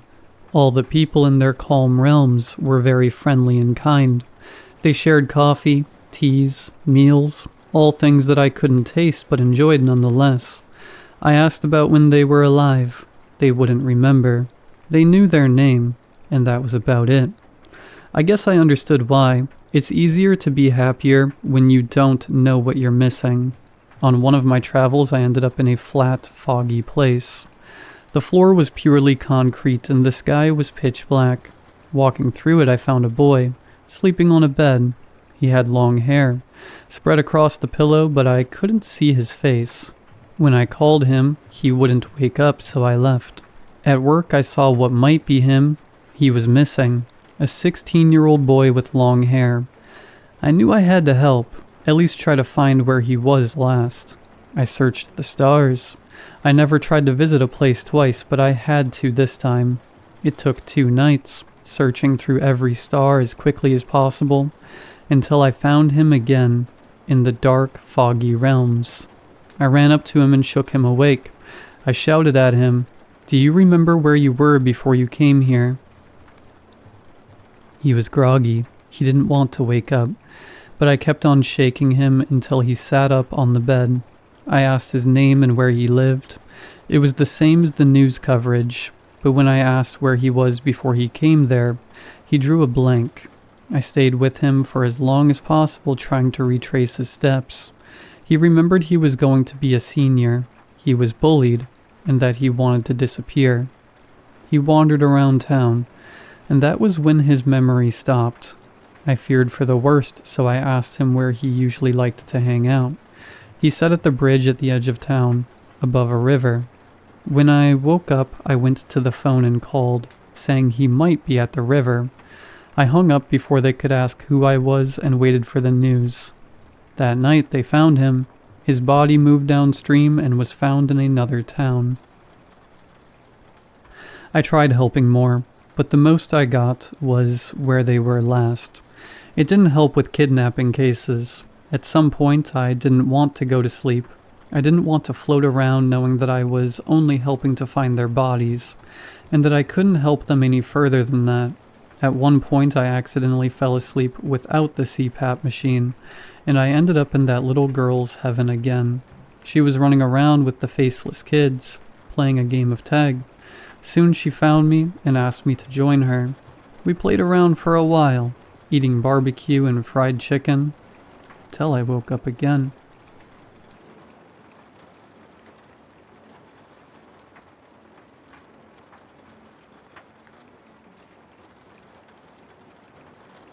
There's 2 things I can tell.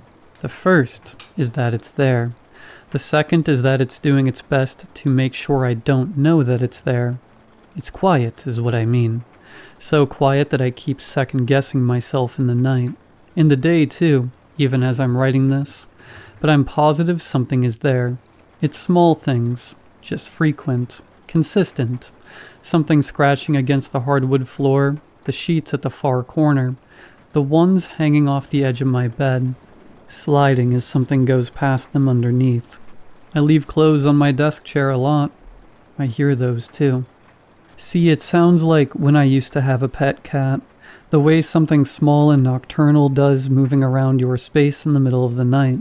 Aware that you're there, but I haven't had a cat in years, and never in this apartment. I live with 3 roommates in this weird kind of place. Not spooky weird, but it's an old house that got converted into apartments by putting walls in weird places.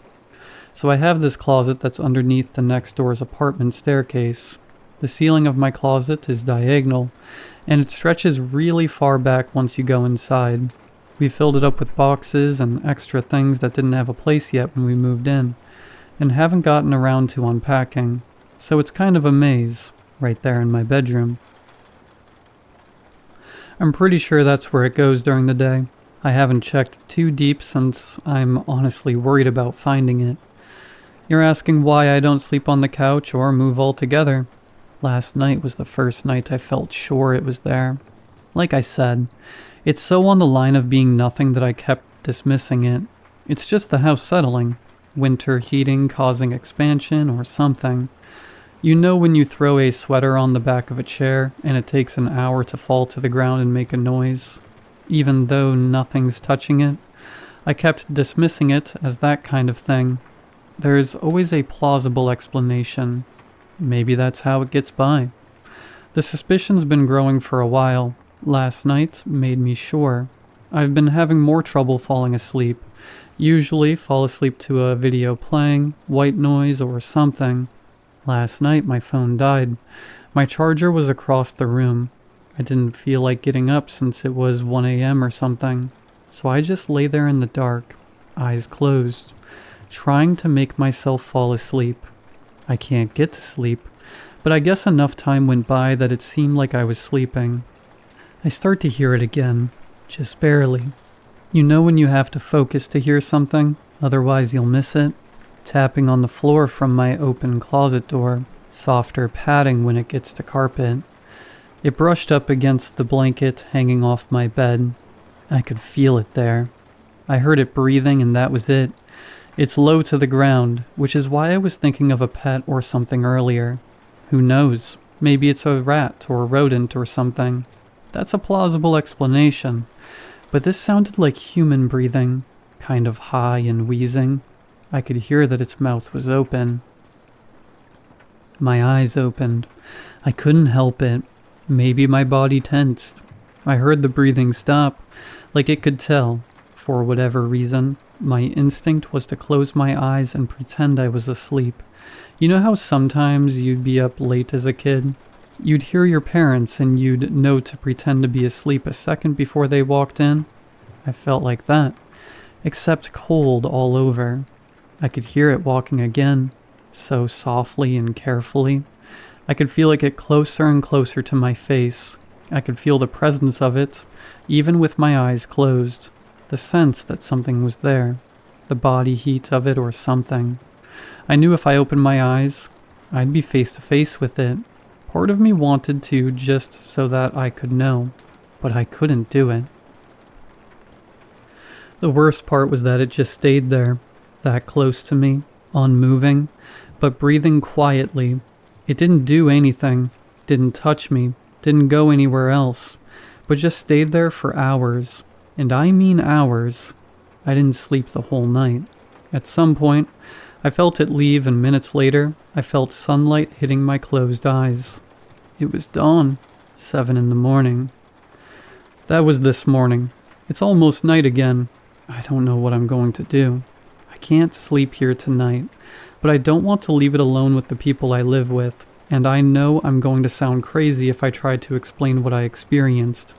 But I know what I know. I know that it's there.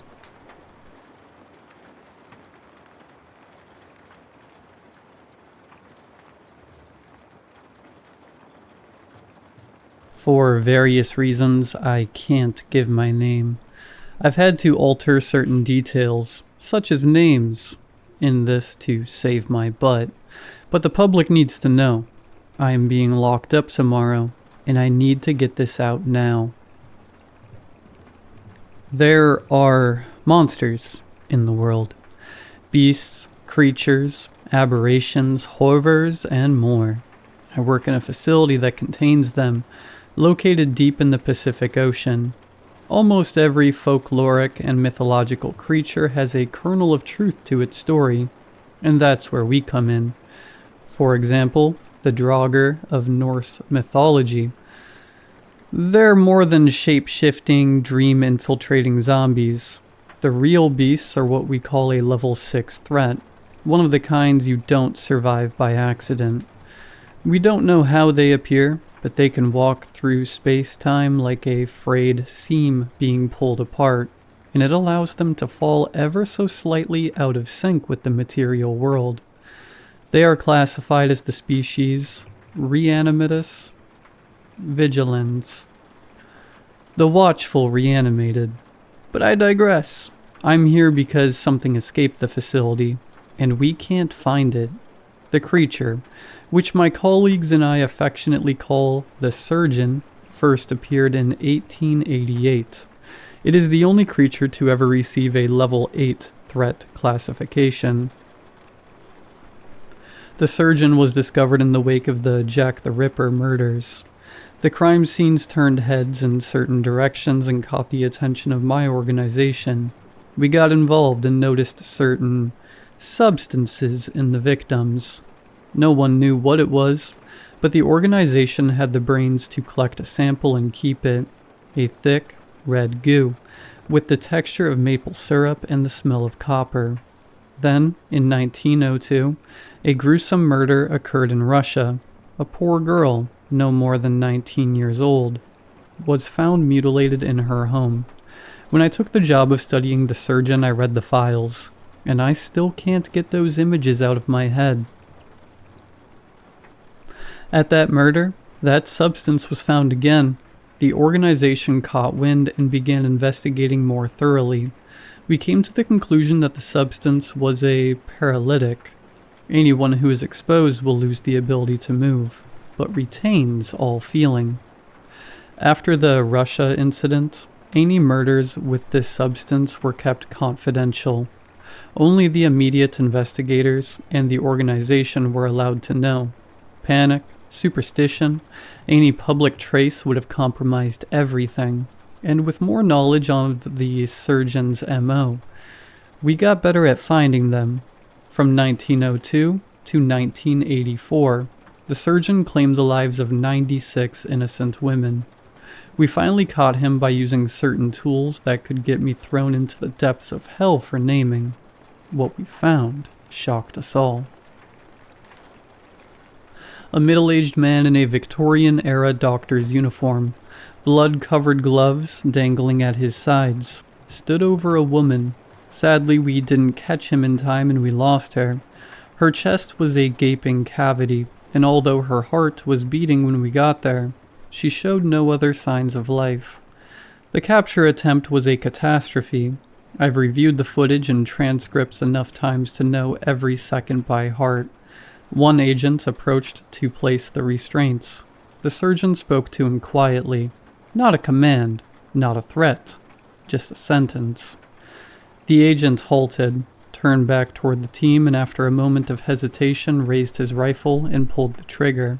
The Surgeon grabbed a rag soaked in the victim's blood and thrust it into the face of another agent. Blinded, she stumbled and fired wildly, hitting two of her own teammates before crashing to the floor. Containment was achieved only after repeated anesthesia darts, restraint nets, and overwhelming force. Even then, it felt less like a victory and more like he had allowed it. The tapes of when the Surgeon was brought in are difficult to watch. He was so polite, cooperative, almost eager to talk. I still remember them to this day, more clearly than I'd like. "So, do you have a name?"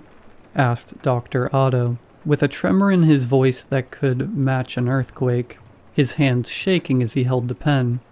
"If I did, it is long forgotten to me, Doctor." The Surgeon replied with a remorseful smile. "Right, well, we've been following you since the late 19th century. No name? Can you explain how you're still around?" "Certainly, Doctor." He leaned back in his chair as he looked around. "I learned at a very young age that life is precious. So precious, in fact, that it can be guarded, taken, and traded." "What do you mean by that?" "Well, I found that if I play the right tendons like a violin and drum the right organs, I can move life from someone to another." "So you're stealing their life?" Oh, doctor, you make me sound so savage. I perform symphonies of life that only I can hear. He was looking directly in Dr. Otto's eyes as he said this. He leaned forward, eyes bright with something like joy. Right, well, tell me, why were they all women? Dr. Otto shifted slightly in his chair, averting the surgeon's gaze. They are life-givers, doctor. Pure life. He cackled as the words danced out of his mouth. The tape continued in a similar vein, with the surgeon being open. Some of the staff had an issue with it, saying he was too open. Hindsight is 20/20. They were right. 2 days ago I was sitting with him in his cell, blackjack on the table between us, and a pile of cigarettes on his side and a much smaller pile on mine. Hit or stand? I asked, eyeing the pitiful amount of wager I had to give. John, it's an 8. Of course I hit. His laughter coated his words like honey, as I pulled a card and placed it on his side. A 10. Now's the moment of truth. My gut swirled and tensed. Hit or stand? He sat in his chair, stroking his mangy beard. His eyes focused so hard on the deck of cards by my side, I thought he was somehow reading the cards. Hit. The confidence in his voice sent a small shiver down my spine. I slowly drew a card and placed an 11 down. He cheered as I flipped my own card to reveal a whopping total of 19. Good game, I said begrudgingly, as I slid my last cigarette over to him.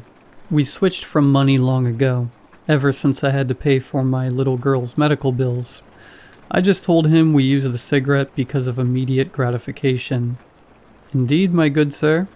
He took a cigarette and lit it up, the smoke dancing in the manufactured light of the fluorescent bulbs.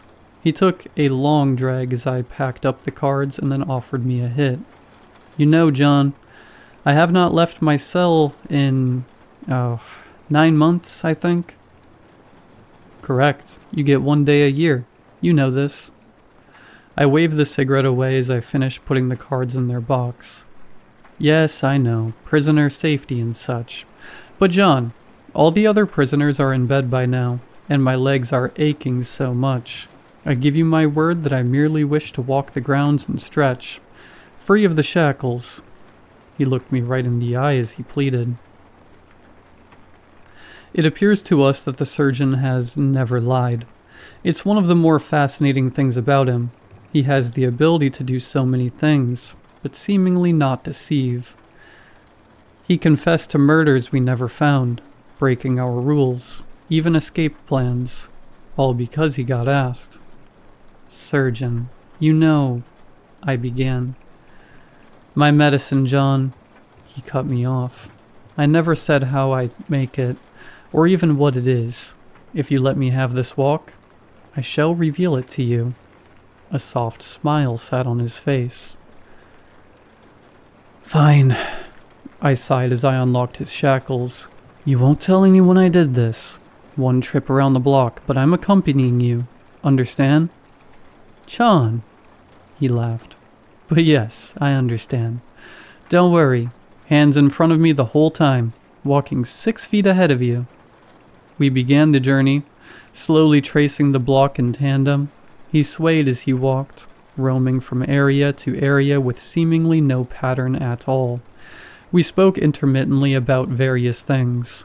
All of them were meaningless chatter, but one was important. John, how is your daughter doing? I know her illness is a rare one.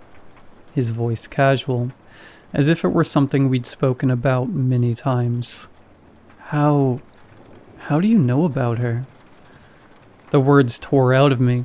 I tasted copper and hospital lights in my mouth.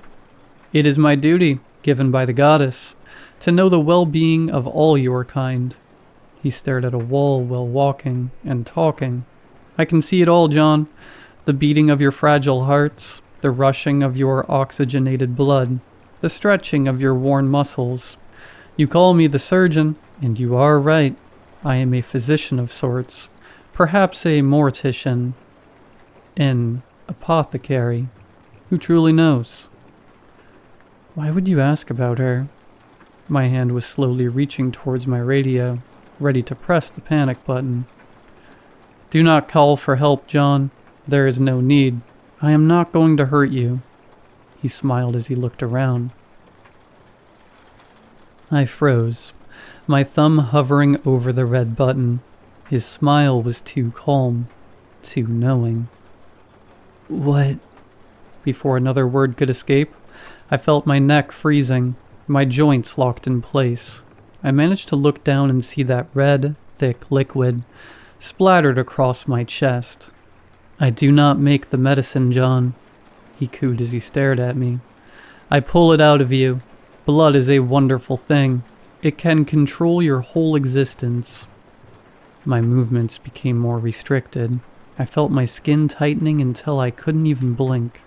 I could feel the signals from my brain, firing at full power, telling my body to move, but nothing happened.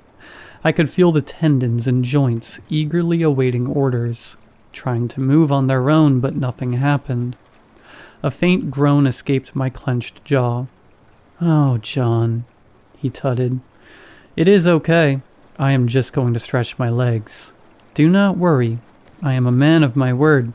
I will not make you experience pain. He slowly paced around my frozen body. Those Draugr you have in Bay 4 are lovely fellows. He let out a grin unlike any other I've seen, far too wide with dead eyes. Do you want to see a secret they showed me? He chuckled as I saw him begin to blur, as if he was vibrating on the spot at the speed of sound. His laugh became distant, and in an instant he was gone. After hours of waiting, I could move again. Then, after even more hours of debriefing, I could move freely again. Hours of alarms, questioning, lockdowns, and field teams being deployed. I told them to not contain him again. Kill him. On my way out of my commander's office, he called out to me. John, wait a moment. He barked with an authoritative gravitas. There's something I don't understand. Off record, of course. I turned around and saw him kill the power to the recording device. What's that, sir? My eyes averted his gaze as I turned around. The surgeon mentioned your daughter. We've had him marked as an ontological threat, but I can't get over that final line from him. What if he's an ego threat? Why does it have to be one or the other? I muttered as I left. I then realized that we had spent so much time categorizing these creatures, we didn't consider the possibility that they can merge and blur the lines between black and white. That suggestion brought about even more chaos. An ontology threat can rewrite time and space. An ego threat can rewrite humans. It doesn't touch reality at all. It touches us. Whatever part of you thinks it's still you, as far as I knew, ego threats were theoretical, but now I'm wondering otherwise. Before today, I wouldn't have even considered that blood magic he did to exist, but now I'm researching our archives, Babylonian and Canaanite cultures using blood rituals. Paracelsus and Agrippa considering blood for alchemy. Hemomancy throughout history. Earlier today I was filing through files, and I got a small paper cut. I instinctively brought it to my mouth and sucked on the wound, but what I tasted wasn't blood. It tasted like curdled milk covering rotten eggs. I drew my finger away, holding back a gag, and I saw the substance trickling down my index finger. As soon as it made contact, I felt that locking sensation again. My fingers refused to obey my mind's command to bend. One of the facility doctors confirmed through many blood tests. They all show barely any hemoglobin, and so much of that syrupy substance. Yet somehow my vital signs remained inexplicably normal. My blood in his medicine. Tomorrow I'm getting locked up as a new type of creature in this prison of ours. I've been given 1 day to get my affairs in order. The surgeon wears the shape of a man. around 184 centimeters tall, with black hair and pale skin. He has one green eye and one brown eye. His voice is soft, almost kind and patient, with a faint British sound. If you see him out there, run. I've told you what I can. The rest, I've changed. For your safety. And mine.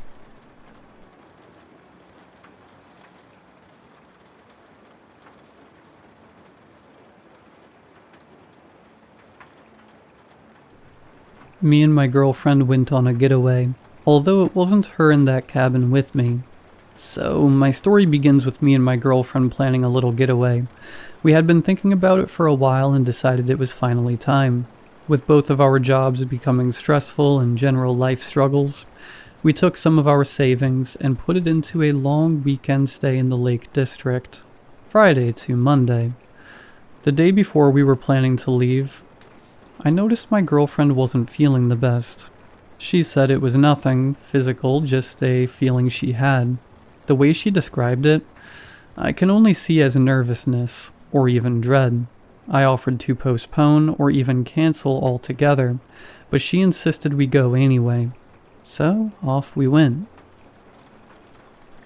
On arrival to the small cabin, about 5 p.m., I immediately noticed a change in Emma. She had spoken less and less the closer we got, but was whispering things under her breath. She had not even made any comments about the place as we entered and looked around. The closest neighbor was at least a mile away, on the other side of the lake, just outside our cabin, which I did purposefully for her. She deals with a lot of stupid people in her job, and thought being fully away from them would be ideal, but still no comments. As the evening went on, we made some dinner. I tried my best to spark up some conversations, but still not a lot from Emma. I put that up to her not feeling great, and the long day we had. I plated up our food and took it into the living room, so we could eat by the fire. As I set the plates down, I noticed I didn't hear her behind me anymore. She was walking right behind me a second ago, carrying our drinks. I turned to the hallway leading to the kitchen, but was just met with darkness. Where could she have gone? "Babe?"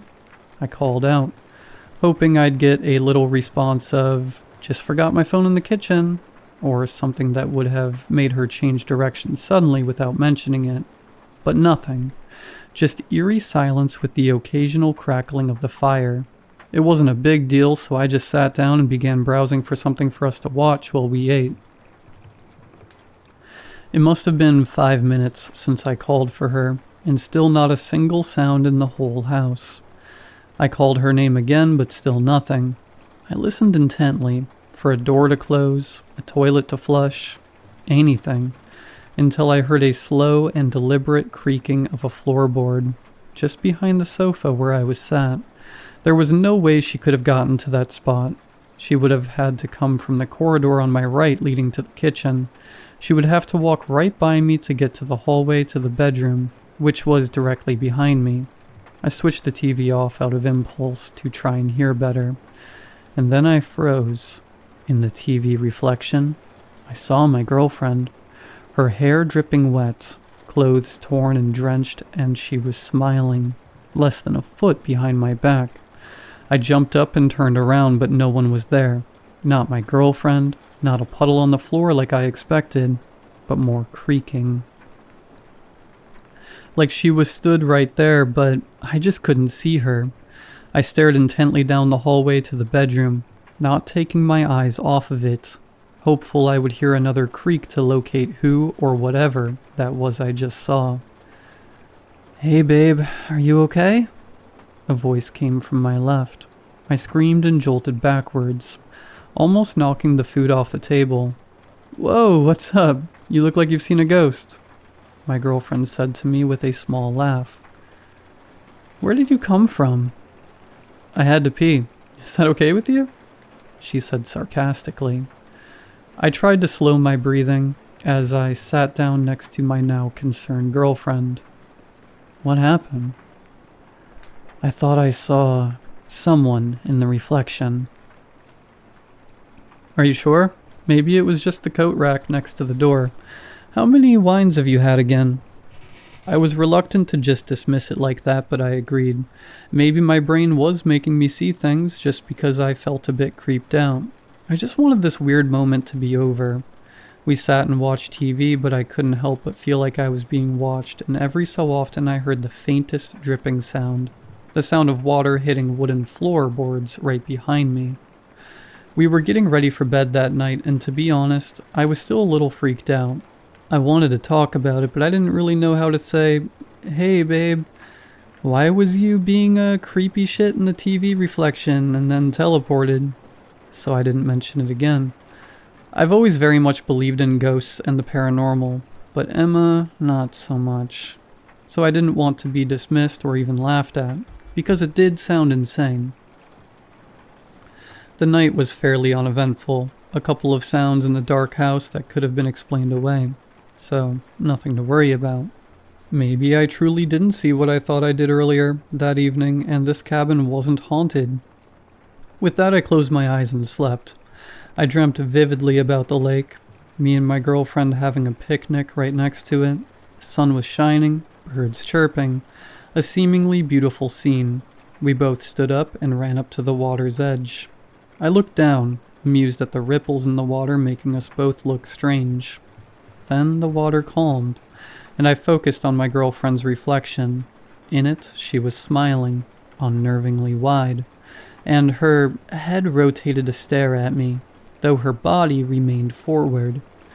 I pulled my gaze to her face quickly, and she was just peacefully looking out across the horizon, the complete opposite to what I had just seen. I woke up immediately and looked over at my girlfriend to find her sleeping, the same rhythm of snores as usual. I let out a deep breath and tried to go back to sleep, hoping for less messed up dreams this time, please. The next day, it was as if nothing even happened. Me and Emma had a day of walking, laughing, and just enjoying our time. There was a couple of times I would find her just staring off, whispering under her breath, but when I spoke to her, or when she felt me watching her, she was her usual self. In the evening, however, I don't know where my girlfriend went and what was in her place. We cooked, ate dinner, watched some TV, showered, and got into bed. Nothing out of the ordinary, until it came time to sleep. Emma was already rolled over on her side, and her breathing started to become her soft snores. But I couldn't help but feel uneasy. Just a gut feeling telling me I shouldn't sleep, that it wasn't safe. I don't know what made me do this, but I decided to go to the living room for an hour or so and read. In the dark, by myself. I don't claim to be the smartest, but even I know this was a bit weird of me to do. But before I even know it, I was downstairs, drink in hand and starting to open my book. I sat in the big brown armchair, which was backed on the same wall as the TV in the living room, which meant it was facing the bedroom corridor, with the hallway to the kitchen on my left. However, when I was reading, the book was covering most of my vision. I must have been reading for about 15 minutes when I first heard it, a sharp and quick, "Hey," in my left ear. Immediately I slammed my book down, scanning the area. The room wasn't exactly well lit, but it was illuminated by a small lamp next to me. The warm light didn't reach to the end of the hallways, but that didn't matter, because the voice must have been centimeters from my ear. I was a bit cautious, but ultimately, I ignored it. I was tired. I assumed it was a similar situation to when you have headphones on, and all of a sudden someone is calling your name. That must have been it. I was simply so engrossed in my book. I thought I heard something. I got back to reading, and the same again. Maybe 15 minutes later, another sharp and quick, "Hey," to my right ear this time. Again I react quick and look around. I think I see something just out of view going down the corridor. I whisper my girlfriend's name just in case it was her, but had no response. I listened for a second more and decided to just go to bed. As I was putting my book away and moving the blanket off me, I heard another slightly louder and angrier, "Hey." This time there was no mistaking if I had just been too into the book and imagined it. That was a real voice in my ear, I even felt the breath against my skin. It was cold and smelt rotted. I turned that way, expecting to see someone, an intruder maybe, or even my girlfriend playing a weird joke, which is incredibly unlike her. But I once again was met with nothing, an empty, dimly lit space. I picked up my pace to the bedroom. It wasn't much safer in there, but at least I wasn't alone. I almost made it to the bedroom when I dared to look back. I wish I hadn't. As I turned, I saw something shuffle behind a curtain to try to make itself out of sight. I don't miss the long auburn hair that snaked behind the curtain with them. I almost laughed. It was Emma. Of course it was. She was trying to scare me, probably trying to get me back with that one time I jumped out on her. I went to open the bedroom door so I could fake shut it and sneak up on her behind the curtain, but before I even had the chance, I saw something in the corner of my eye. It was my girlfriend, sleeping in the same position and rhythm she had been. My world stopped. What on earth was behind the curtain? I went into the bedroom and shut the door behind me, locking it while I tried to come up with a plan. This woke up Emma, and once I explained what I had seen, she motioned to a baseball bat by the door, and we checked. Of course, we found nothing, and once again, I was convinced I watched too many horror films. Emma was tired and didn't believe I had seen anything, so we got into bed, and I managed to eventually fall asleep, with one arm out of the bed, clutching the baseball bat. That night's sleep was rough. It was plagued with vivid dreams and nightmares, all flashing across my brain, all being too nonsensical to have any meaning. Apart from one. We are in bed. In my dream, I had just woken up and Emma isn't beside me. I pull on my slippers and I go searching for her. I hear scratching along the wall and I follow the noise. I go and find Emma, or what is trying to be her, crouched in the corner, cracking coming from her body, and she twists and turns. I put my hand on her shoulder and she turns, immediately plunging a knife into my side. Her smile doesn't waver and it seems to grow. I look up at her as I fall to the floor, clutching my side. I see her whisper, "Don't get out of bed." Then I woke up and it was morning. The next morning, I felt groggy, unrested, and frankly a little annoyed. I would never dismiss Emma's fears, and yet that's what she did to me. So through breakfast I didn't speak, with nothing to say as all my thoughts were filled with what I have seen. I can tell this upset Emma, and I felt guilty, but this was just how it had to be for a while. A few hours later, Emma told me she had a surprise. I followed her out of the cabin to a picnic set just on the edge of the lake. It made me smile. There's my Emma, smiling sweetly with the sun on her cheeks. We sat down and ate. We chatted and it seemed a weight was lifted off my shoulders. I don't know what had been causing these dreams and maybe hallucinations, but I would make an appointment for when we got back. We sat there for a while, and then what seemed to be many flies, coming close to Emma's head, circling her. She tried to ignore it and wave them away, but ran off with a small giggle. It was a little odd with how many there were, but I laughed and ran after her until we both ended standing right along the water line. She brushed the leaves off of her, and they fell into the water, creating a ripple. I glanced down and was amused by how the rippling made us look strange, and then it hit me. My dream. This is exactly how it went. My memory was hazy with what happened next. It felt like weird deja vu, but laced with dread. As the water calmed, I looked up at my girlfriend, admiring how beautiful she was while looking out and gazing at the scenery. I smiled to myself at how lucky I am and glanced down. The smile on my face was immediately ripped off when I saw the horror in the reflection. Emma had that twisted, gaping smile with her head cranked toward me. I let out a sound of terror and walked backward until that thing was no longer in view. I spun on my heel and sprinted back into the house, desperate to be away from Emma and whatever was pretending to be her. not knowing which was real. Of course, my girlfriend came after me and tried to calm me down. I could barely get my words out before I saw her eye roll. I was starting to have enough of it. I stated firmly I wanted to leave immediately, but was met with reasons why this is important to her and we need this break. I tried to speak my case, but was told it wasn't real, and maybe just a coincidence. I was starting to believe her when I looked down and noticed my girlfriend's nails were going black and looked dead, her hair dry and breaking off, the opposite of how she usually cares for it.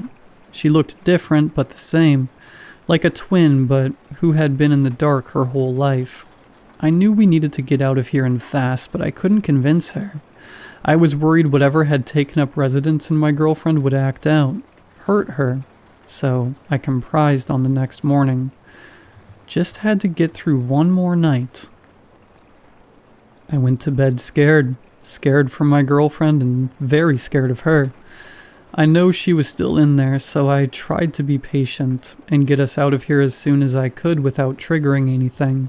Slowly, through exhaustion, I fell asleep. I woke up suddenly as if someone had thrown water over me, to find Emma not next to me. Maybe she was thirsty or went to get something to eat. She hasn't eaten much since we've been here. I stood up to go and find her to make sure she was okay. As I bent down to put on my slippers, I thought about earlier that day, how uncanny it had been. There was no way it was just a coincidence.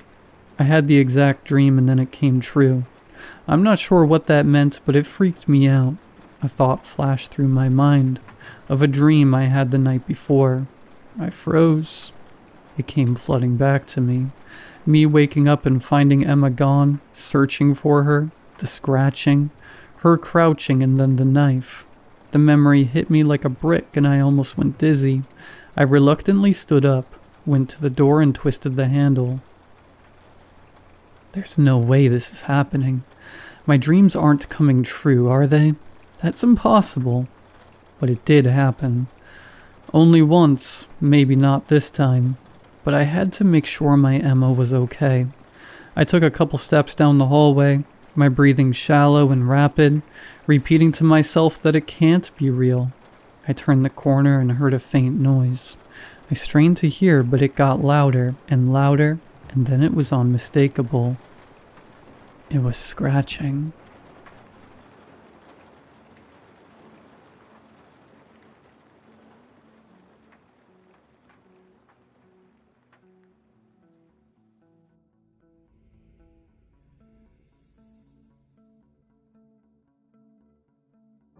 Tonight I will be narrating 4 stories. 3 of them have to do with the wilderness, but story 1 will pull at your heartstrings. Literally. These stories were recorded on last night's live stream, so for those of you that made it to that, thank you. I hope you enjoy the edited, less mistaked versions just as much. A huge thank you to the writers for allowing me to share their stories. Remember, you can send stories to rylhstories@gmail.com. Please remember to drop a like if you enjoy, as it helps out the channel in a real way. Subscribing if you're new is also very much appreciated. Enjoy the video, and as always, I hope you all have a great night.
I could see a fold on his shirt that acted on its own, like someone was tugging it. Something I would never have noticed if I wasn't looking for it. And in the brief time I observed it, I began to notice a thick, black line reaching upwards. Even with the door closed, I kept my eyes on where I thought he might still be, as I slowly and carefully backed away from the house. Each step off the porch revealing more and more in my line of sight, until I was far enough away I could see the whole house. A collection of bold, dark lines blocked the blue sky, like telephone wires. They rose into the sky until disappearing beyond my perception. They weren't the only ones though. As I turned around to observe the neighborhood, the same inky lines were running up from various houses. Not every house had them, and some only had a few, but the lines painted the skyline. I watched in awe as the wires moved around, as a man would exit his house, and the wires would conduct him into his car. Keeping my eyes on the road as I drove, to wait for Bethany was difficult. Someone a few cars ahead of me had wires lifting from the roof of their car. As I sat and waited in the parking lot, I pulled out the notebook again. I looked at some of the others, waiting for their children to be released. I recognized some of them, even with the distracting lines coming off of them. With pen in hand, I scribbled their names down one after the other. You know a lot of names in my line of work. Through the sheets of paper, that mass of black that Bethany had drawn was always calling to me. My mind wandered to the things she had drawn around the world. When I looked up at the blue sky, I could tell there was something beyond it.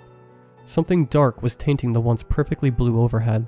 A group of wires running towards the darkness like lines of the road, trying to lead me into its grasp. I must have zoned out looking into the sky, trying to see what Bethany had drawn. I didn't even notice her get into the car and sit beside me. You see them? Her quaint voice broke the daze I was in and pulled my attention. Replying that I did, she smiled. Not only did I believe her, but she finally had someone to connect with. So what do we do? I asked her, looking for advice from a child. She held a long, thoughtful gaze before telling me that we'd have to figure that out together. She's very smart for her age. I guess she would have to be. Truth is, I don't know what to do moving forward. I can't take my eyes off them. All the strings in my office, on the drive to work, they're everywhere. My wife used to knit. She would always keep a pair of scissors with her in her kit, in case we were out and she wanted to work on something. She used to always joke that those scissors could cut through anything. They're right next to me as I type. Their shining metal reflecting the moonlight. Should we even do something? If we could cut those wires, what would that mean? Every day, I'm able to see that thing in the sky clearer. The more I see of those wires, the more its figure is revealed. It seems like people who don't have the wires the day before would have them the next time I see them. Was I just unable to see them? Or were they just attached? Do we all have these wires? If not, what happens when we do? I think I have to try something. So I'm writing this all down. Bethany tried to do as much as she could without bringing too much attention to herself or getting in trouble. I don't have restrictions like that. I can do more. I'm going to see what happens when you cut those strings. After putting up my post last night, detailing how my daughter's journal led me to discover people with strings coming out of them, I spent a long time just sitting at my desk with my chin resting on my open palm. Bethany had long since been put to bed, and I just sat in the darkness, staring at the bleak shadows of my room. My left hand continued to tap the smooth and silver metal of my wife's scissors. I could feel their chill each time my finger made contact. I thought about what my wife would have done in a situation like this. I wondered if I was just going crazy due to her passing. Maybe I was looking for an escape too, and bought into Bethany's fantasy. If that were the case though, I would have nothing to lose by trying to cut the strings coming out of people. I would look weird for a moment is all. It wasn't until I heard a car starting up that I was shaken from my trance. Looking at the clock, I had noticed it had already become 3, which meant several hours had slipped away from me. Getting up, I got up and felt the dizzying effects of my statue-like state. Once my head was straight, I walked over to the window. There was a set of headlights piercing the darkness a few houses down. A gentle rumbling of the motor, and the exhaust spilling out light gray smoke, stuck out from within the night. The headlights bounced off a garage door and landed on a set of wires that were jutting out from the car's roof. I could tell the driver was alone by the number of wires. Without knowing it, I had carried the scissors over to the window with me, and was clutching the metal hard enough to dig into my own skin. It's hard to explain, but watching that car idling in the driveway was like a beacon. The driver was all alone. Making my way through the house as silently as I could, I got my keys, a heavy jacket, and a scarf to cover my face. There was no plan. Even as I started my car up in the dead of night, I didn't know what to do. Making sure to keep my headlights off, I slowly pulled out of my driveway and began to follow the other car. We drove straight for a good while. Eventually, I turned my headlights on. After a few red lights, I thought there's no way the man didn't see me. Several times I thought about just turning around and forgetting about it, but the streets seemed to be so empty, like fate had orchestrated it to be just me and him on the road. As we passed by residential areas and business, I could see the wires lifting into the sky like hundreds of pillars trying to hold up the night. Another few intersections passed us by until the man in front of me turned down into an alleyway off a side street. Normally I would have been too nervous to follow him into somewhere so narrow, but my curiosity was guiding me the same way his strings pulled him along. When I pulled around the corner into the alley, I noticed the red hue of his brake lights, partially blocked by his figure. He was standing in front of his open trunk. I was already trying to think of excuses for why I was following him as I stepped out of my car. That's when I saw another wire on his person. This one was small and black like the others, but they ran from the headphones on his head to his pocket. It all seemed too perfect. I should have realized there was no way he didn't know someone was tailing him. No way he didn't see my headlights follow him into an alley. All the same, I tiptoed as lightly as I could until I was close enough to reach out. Perhaps my boldness stemmed from knowing I had no intention to hurt the man. Someone I know now that I had never seen before. All I had to do was reach out and bring the handles of her scissors together around one of those wires. So that's what I did. Watching the wires tugging at his clothing very carefully, I reached a pair of scissors over his left arm, with the blades on either side of the thick, black line. I quickly brought my fingers together and snipped the cord. To my surprise, there was no resistance. So little feeling associated his snipping the man's wire that I initially assumed it just didn't work. That wasn't until I heard the thud. The wire I was keeping my eye on seemed to zip off into the sky when I cut it, like a cosmic being slurped up pasta. I stepped back as the man straightened his posture. It felt like my ability to control my body had been stripped away before. Not because of wires, but because I had never seen a severed arm in person. My eyes were stuck looking at it. His left arm laid still on the floor, severed perfectly where the wire had been cut by his shoulder. There wasn't any blood pouring out of some gaping wound. Even the shirt's fabric was cleanly cut. You would have thought it was a prosthetic arm. That wasn't the worst of it. What I had been assuming was just some neighbor I hadn't met yet started turning to face me. Slow and calm, like he wasn't put off in the slightest. With the benefit of my headlights, I was able to witness every detail as he faced me. From the splitting points where his arm used to be, I could see small hints of black protruding out and wriggling around. When I went to look him in the eyes, all I could see was the same wriggling black threads. Even within his toothy smile, the same wires that led into the night sky were pushing through his gums. "I see you too." Those words, spoken by the man, still echo through my head. The voice was a poor imitation of human speech. There was a noticeable metallic twinge behind him. It sounded as if the words were being produced by rubbing metal together. After hearing him speak, I quickly backed up and fumbled around trying to get back into my car. As I backed out of the alley, I watched as the man, still smiling, started to rise into the air. The strings that pulled him upwards were vibrating as they did so. A thread reached down and picked up the arm that had fallen off as well. The drive home felt like it took much longer than it did getting to the alley, every black line along the way sticking out more. It felt like the strings were trying to get my attention, almost as if they wanted me to look at the sky. I refused. My daughter's drawing still burned into the back of my mind. Getting home, I repeated my silent escape in reverse, and retreated to my room after making sure Bethany was safe and sound. There was no way I would be able to sleep after what I had witnessed, so I decided to try and figure it out. It was while I sat there thinking that I decided to take a second look at the house the man left from. Fingers landing on the windowsill, I pulled open, letting the night's air in, and leaned out the window to get a better look at the house. I knew that house. I had worked with the owners recently to get better insurance on the very same home. Neither of them looked like that man. They were an old couple who didn't even own a car. I thought maybe the man was a relative, but I didn't remember seeing a car in the driveway on the way home. The further thoughts, I came to the conclusion that if the car starting up was enough to snap me out of my trance, why didn't he arriving catch my attention? It's not like he could have just fallen out of the sky, was the very thought swimming through my head when I figured it out.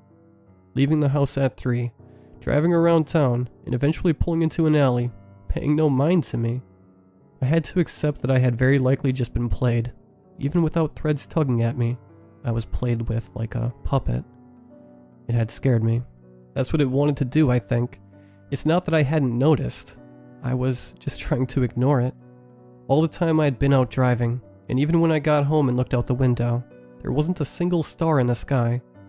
The thing had messed up though. In the alley, I discovered that I could in fact cut the cord. Some little girl with no understanding of what she was looking at, or how to handle it, was one thing, but it wouldn't want me snooping around, right? I assumed, somehow in my naivety, that I had gained the upper hand against some cosmic being. Sleep was starting to take over, even though I knew that these strings would attach to more people as time went on. My eyelids could not have been heavier. My last thoughts when falling asleep were ponderings on what would happen if those strings got all of us. When my eyes opened again, it was Bethany shaking me awake.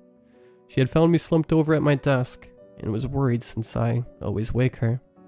I could hear her calling me by my first name. I don't know why, but I always assumed the title of Dad would have come more naturally, so hearing her echo my name is odd. I lifted from my stupor and gave her a smile. She informed me that we were late for school and work. She was filled with glee when I told her that neither of us had to go in today, until she noticed that dark circles under my eyes. Perceptive. Instead of recounting the entire story, I instead slid the scissors across the desk, resting my fingers on them. I told her how they belonged to my wife, the woman who was going to adopt her with me. I told her that my wife's scissors were able to cut the wires she's been seeing, that I was going to help her. We talked for a while about her. My wife, I mean. Bethany wanted to know all sorts of things, expressing more interest in the pretty lady in all the pictures around the house than all the strings obscuring the sky. It was nice to talk about her for a while, and get to share with Bethany like that, to connect. Once the talk had gone on long enough that Bethany had realized she was hungry, we walked downstairs and prepared something to eat. All the while, I was thinking of what to do next, if I should challenge that beast Bethany had drawn. With breakfast all said and done, I decided at the very least, one person couldn't hurt. I needed to know.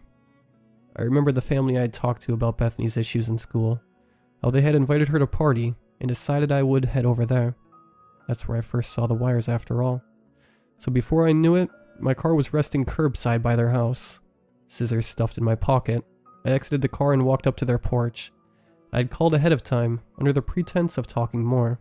I told them I had to rush out last time for an emergency, before we could properly go over things. Part of me feels like they were just looking for more parent friends to connect with. The husband once again swung the door open, and greeted me with a smile. I tried to return it, while staring at the black lines above him. He turned around after inviting me in, and started to lead the way into his house. Luckily, I was taller than him, so when he turned his back, I just went for it. The situation had presented itself, and I had to take it. Slipping the scissors from my pocket, I quickly swept the scissors above his head, like I was cutting construction paper. It was much easier to see the threads splitting apart in broad daylight. Like before, the threads I had cut was lifted away free of their host. Even the small bits hanging off his clothing seemed to turn into ash and drift off. He straightened his back and began turning to me. Flashbacks of the night before playing in my mind. Did you feel that? He asked me like a ghost had just walked through him. I replied that I didn't feel anything, and he scoffed. Felt light for a moment there. He was clearly out of sorts, but none of his body parts had fallen off, so I took it as a win. His mouth opened to speak again, but I couldn't hear anything. Moments after the cords were severed, a noise like a horn sounded out. It was so loud that I could feel it rattling the fabric of my clothing, but the man standing across from me didn't seem disturbed by it, or he couldn't even hear it. Along with the roar was the feeling of a breeze sweeping around me. I could tell where the noise was coming from. An intense roar emitted from the sky above me, like some wounded animal crying for help. As the man continued trying to talk, I saw his wife standing in the kitchen behind him. She was just standing there, staring right into my eyes, until her mouth moved. Even though her mouth was moving, the words she was saying was coming from above, hidden within the scream. I see you too. Even focused on my own mounting fear, and the woman, I could see a perplexed expression forming on the man's face. His lips stopped moving, and the confusion painted more. As the roaring ceased, he spoke again. What the hell are they doing? I swiveled to see what he was referring to, and when I did, I saw a course of black threads leading people out of their houses. All of them standing on porches, or by the side of the road just staring right at me. A few of the closer ones started walking towards me, and I wasted no time sprinting to my car, ignoring those around me. As I desperately raced home, worried about Bethany, I caught occasional glimpses of the bright blue sky, and what was behind it. Two bright orbs, like the moon, hung space from each other, and I could see the vague imagery of a figure attached to them looming over the town. All the threads, as I drove home, led right to it. Pulling up to the house, I could already see a few people guided by the threads moving in my direction. Stumbling over myself, I rushed into the house and closed the door behind me, my fingers shaking as I struggled with the lock. I heard the wood floor creak behind me and gripped the scissors in my pocket. Quickly turning around, I saw Bethany. My tension escaped as a sigh, and I dropped to the floor. There's a lot of wire people outside, she spoke. I could hear it quivering behind her words, the same that would have been behind mine if she didn't speak first. Gathering myself, I got up and brought her into her bedroom.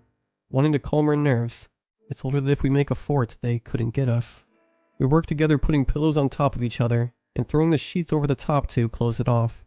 We climbed inside, and I made sure to tell her I'd protect her no matter what. We spent a long time in that fort, playing various games and coloring in her book. Anything I could come up with to distract her. I don't know how we played patty cake for nearly an hour, but we managed. Before long, the dark lines that stuck out so well on the blue backdrop became hidden against the night sky. I knew they were still here though, surrounding our house. Every time I got the courage to look outside, there was more of them, and I couldn't imagine a way out. Finally, there was a knock at the door. I and Bethany nearly screamed when we heard it. We were so focused on coloring in one of the characters, on some after-school program, that we had forgotten about the outside world. With a whisper, I told Bethany to stay in the fort no matter what. She tried to protest, but I showed her I had the scissors and guaranteed her I would be safe. Leaving the fort, I quietly paced my way to the stairs.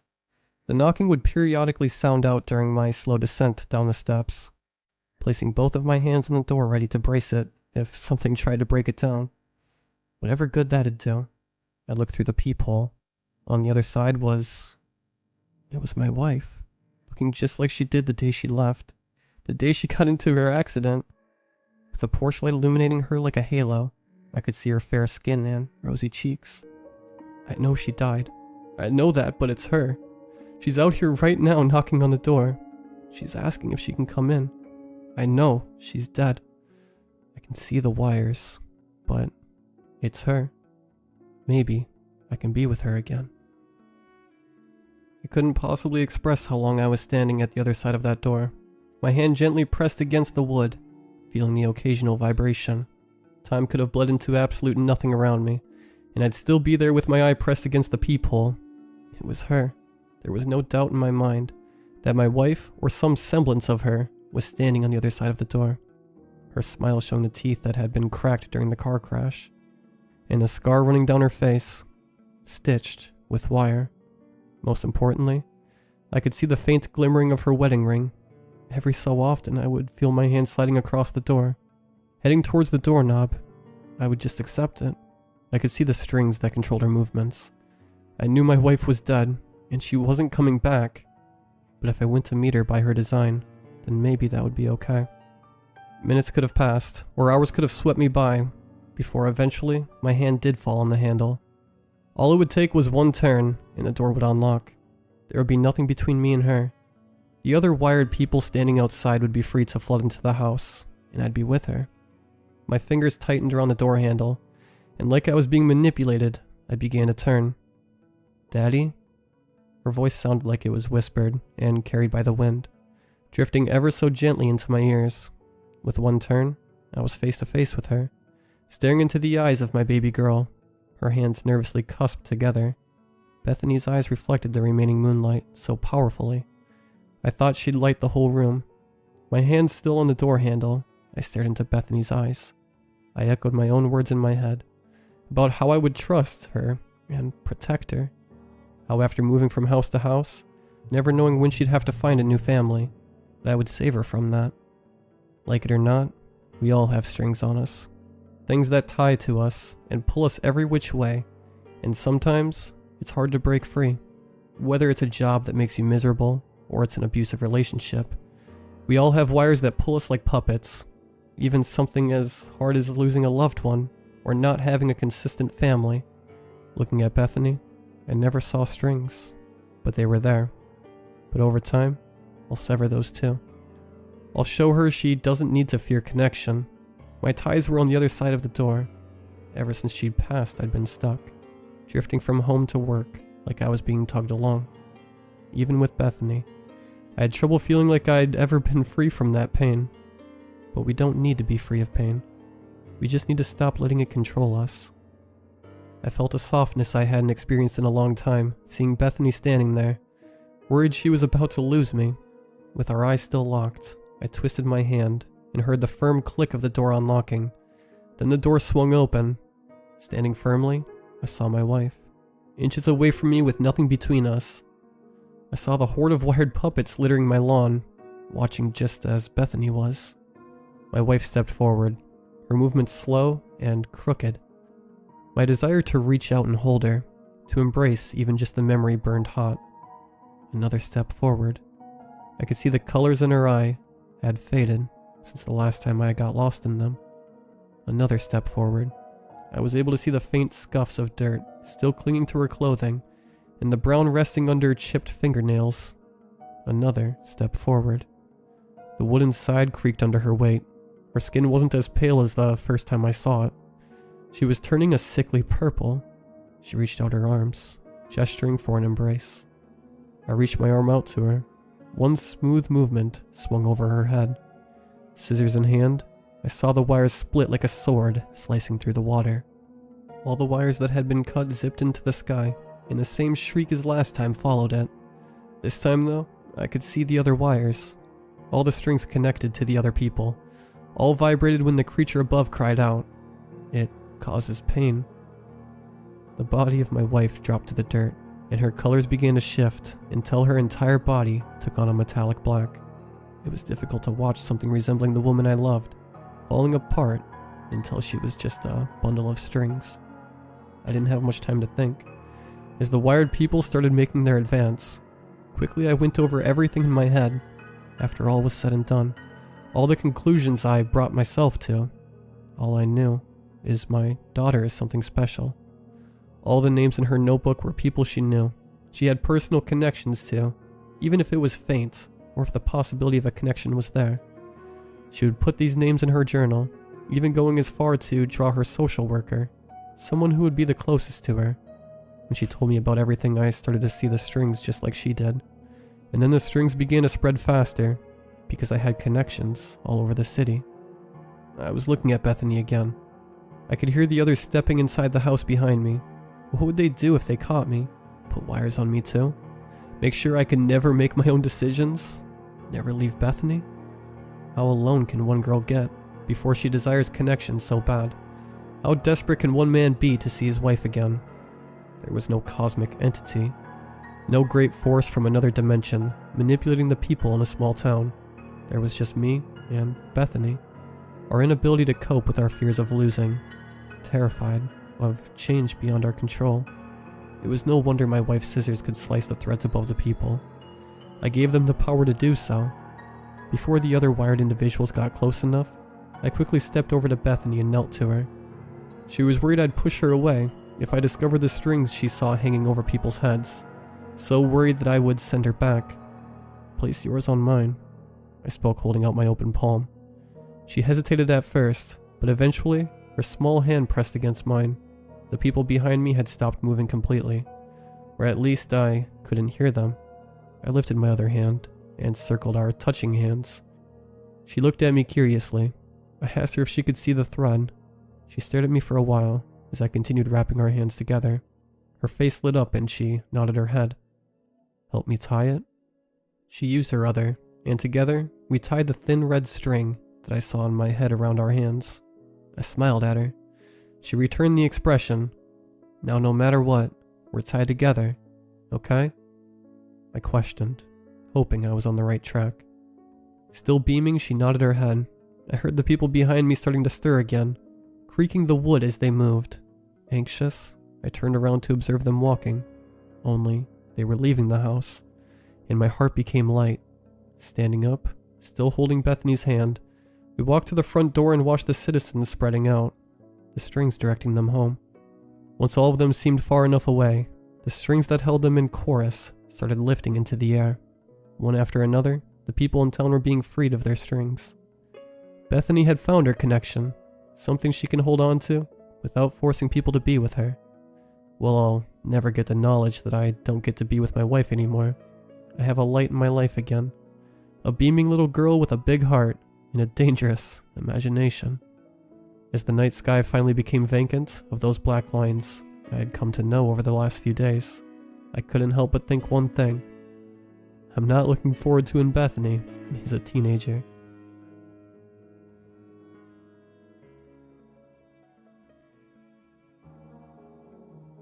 I want to preface this by saying, I know it sounds insane. You're probably thinking I was on something, but I promise, even after thinking it over for as long as I have, I don't think it was a hallucination.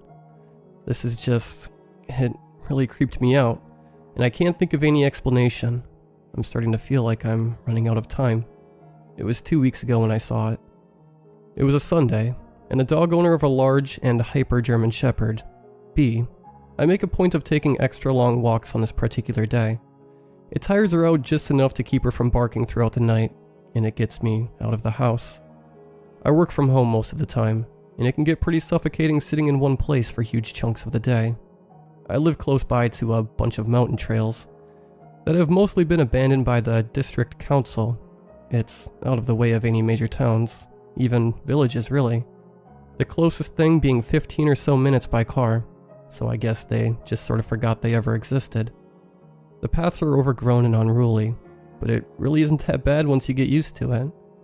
At night it can get pretty dark, but pack a torch and it's a beautiful place to live. B likes it anyway. Or liked, I guess. It was a good day. The sun was shining and the sky was mostly clear, but nothing to worry about.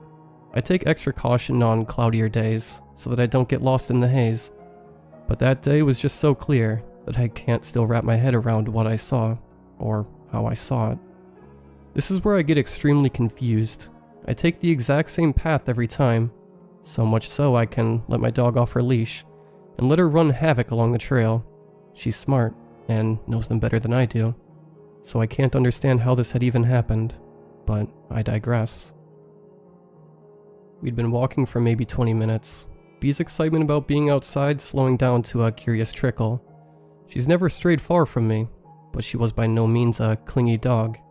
She was fiercely independent and brave, a cookie-cutter example of a German Shepherd really, and I love that about her. It was just unfortunate that she decided today would be the day she strayed just a little bit too far out of my sight. We rounded a corner, the hills on either side of us rising up high and steep enough that I could only just see the top. It was my favorite part of this walk. I like to think it was an organic corridor, the mountains parting just a little bit to allow passers-by to go through. It always had a friendly, cozy feel to it. Magic. I'd never felt more wrong about anything. Bee raced around the corner, and I lost sight of her. I wasn't worried. She always stopped to wait when she sensed I wasn't keeping up, and there was nowhere else to go but forwards for another half a mile anyway, so she couldn't possibly get lost. Which is why my body froze up when I didn't see my dog. I guess I wasn't paying too much attention, or it happened so suddenly that I hadn't noticed. But I couldn't see the sky anymore, or the tops of the hills. Instead, a thick, white mist shrouded them. I thought maybe I just misread the weather, and it was beginning to get misty as it tends to do in the mountains. But after the fourth time calling B, with no sign of her, I was starting to worry. The fog got thicker around me and the farther I walked, and I felt sluggish, like it was trying to slow me down, but I persisted, calling B louder each time. I shivered. When did it get so cold? It was the middle of summer, and under my feet, I could feel the crunch of frost. The air was dry, despite the fog, and I found it hard to breathe. I was starting to panic. What was going on? I hit a wall, except there was nothing there. Just mist. I put my hand out, my fingers red and sore from the cold, but they would go no farther than a few inches in front of me. I could barely see my feet at this point, and the hills beside me had dissolved into nothing. It was like I'd stumbled into a loading screen, or the world hadn't been finished up until this point, or as though I'd walked into somewhere I shouldn't have. I stood there shivering for what felt like hours, my eyes hurting from the bright glare. There was no possible way there was a wall here. I'd walked this path every week for years, and it had always been clear. And if there was a wall, which was impossible, where was my dog? My voice cracked in the cold, and it hurt to speak, but I called out for B once more, though predictably, I was met with silence. When I say silence, I want to say it was a regular silence.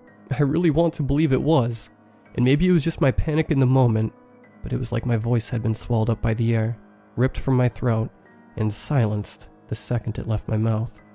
But then I heard something, a low, wet snap. I turned and ran. It's weird to say, but I felt like I was dissolving, like my body was slowly being chipped away. I felt hollow and heavy. My limbs simultaneously felt like lead weights, and like I didn't have anything there at all. I didn't exist for the few minutes I was there. Exhausted, I broke free into the sunshine, breathing heavy as the summer heat descended on my skin. I was out of the corridor now, the aged trail map greeting me. Down below me, I could see my house, still bathed in glittery sunlight. It didn't feel welcoming anymore. It's been 2 weeks since then, and I haven't gone back. B hasn't returned, and as much as it pains me to say, I don't think she ever will. What really bothers me the most right now is when I look through my back window to the mountains above. I can't see the trail map anymore, or the tops of the range, just thick, white fog. I think it's moving closer, and I think there's something in it.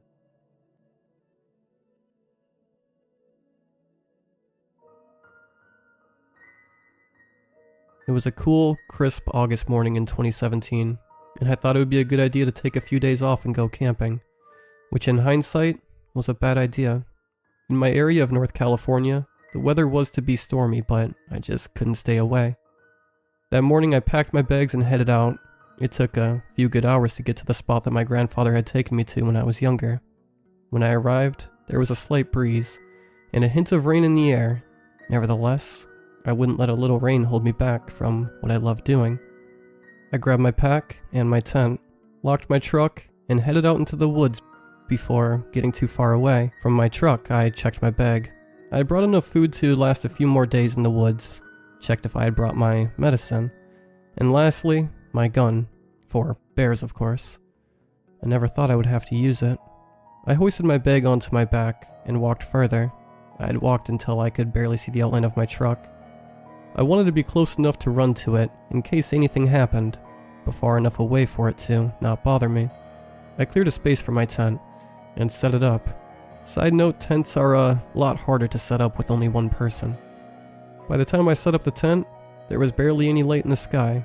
Not enough for it to be pitch black, but just enough for me to see what I was doing. I gathered up what dry sticks and twigs I could find and set up a fire, which I set up in record time, if I say so myself. I cooked the food I had brought with me for the night, and when I was done, I walked into the woods until I could barely see the light of the fire, and threw the scraps as far away as I could. As I was walking back, I could tell that the woods became a little more quiet than they were earlier. I shook that out of my mind and walked back. When I got back, I packed all of the food into an extra bag I had brought with, and tied it high into a tree, then went back to my spot by the fire.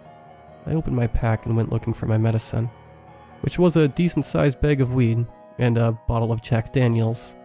Dessert, I thought to myself. I grabbed the phone I had in my bag, put in some headphones, put on some music, and medicated with old videos. I started to feel little raindrops hit me, so I unzipped the tent and went in. I slept for about an hour. When I was awoken to the sound of thunder, I cursed under my breath as rain fell heavily onto my tent. I unzipped the tent to take a piss. Then I stopped. I had heard something rustle off into the woods behind my tent. It sounded very close. Still, I thought it was a deer or something. I put on my jacket and went off. While I was pissing, I could hear what sounded like crying. I finished up and looked around. I had my back to the tree. I heard "help" whispered into my ear. I whipped around and saw nothing, when just as I had heard thunder blast off in the distance. I slowly walked toward my tent, got in, and slowly zipped it up, all while grabbing the gun I had brought with me. And there I sat for what felt like hours. When I heard fast scraping against my tent, like something had run past, I yelped like a kid afraid of the dark. I then mustered up the courage to yell, "Hey, get out of here! I'm armed, and I'm not in the mood." This only got me the response of another scrape across the front of my tent. I pulled the slide back on my gun and yelled out, "Last chance, I will shoot you." This seemed to get the response I hadn't thought of.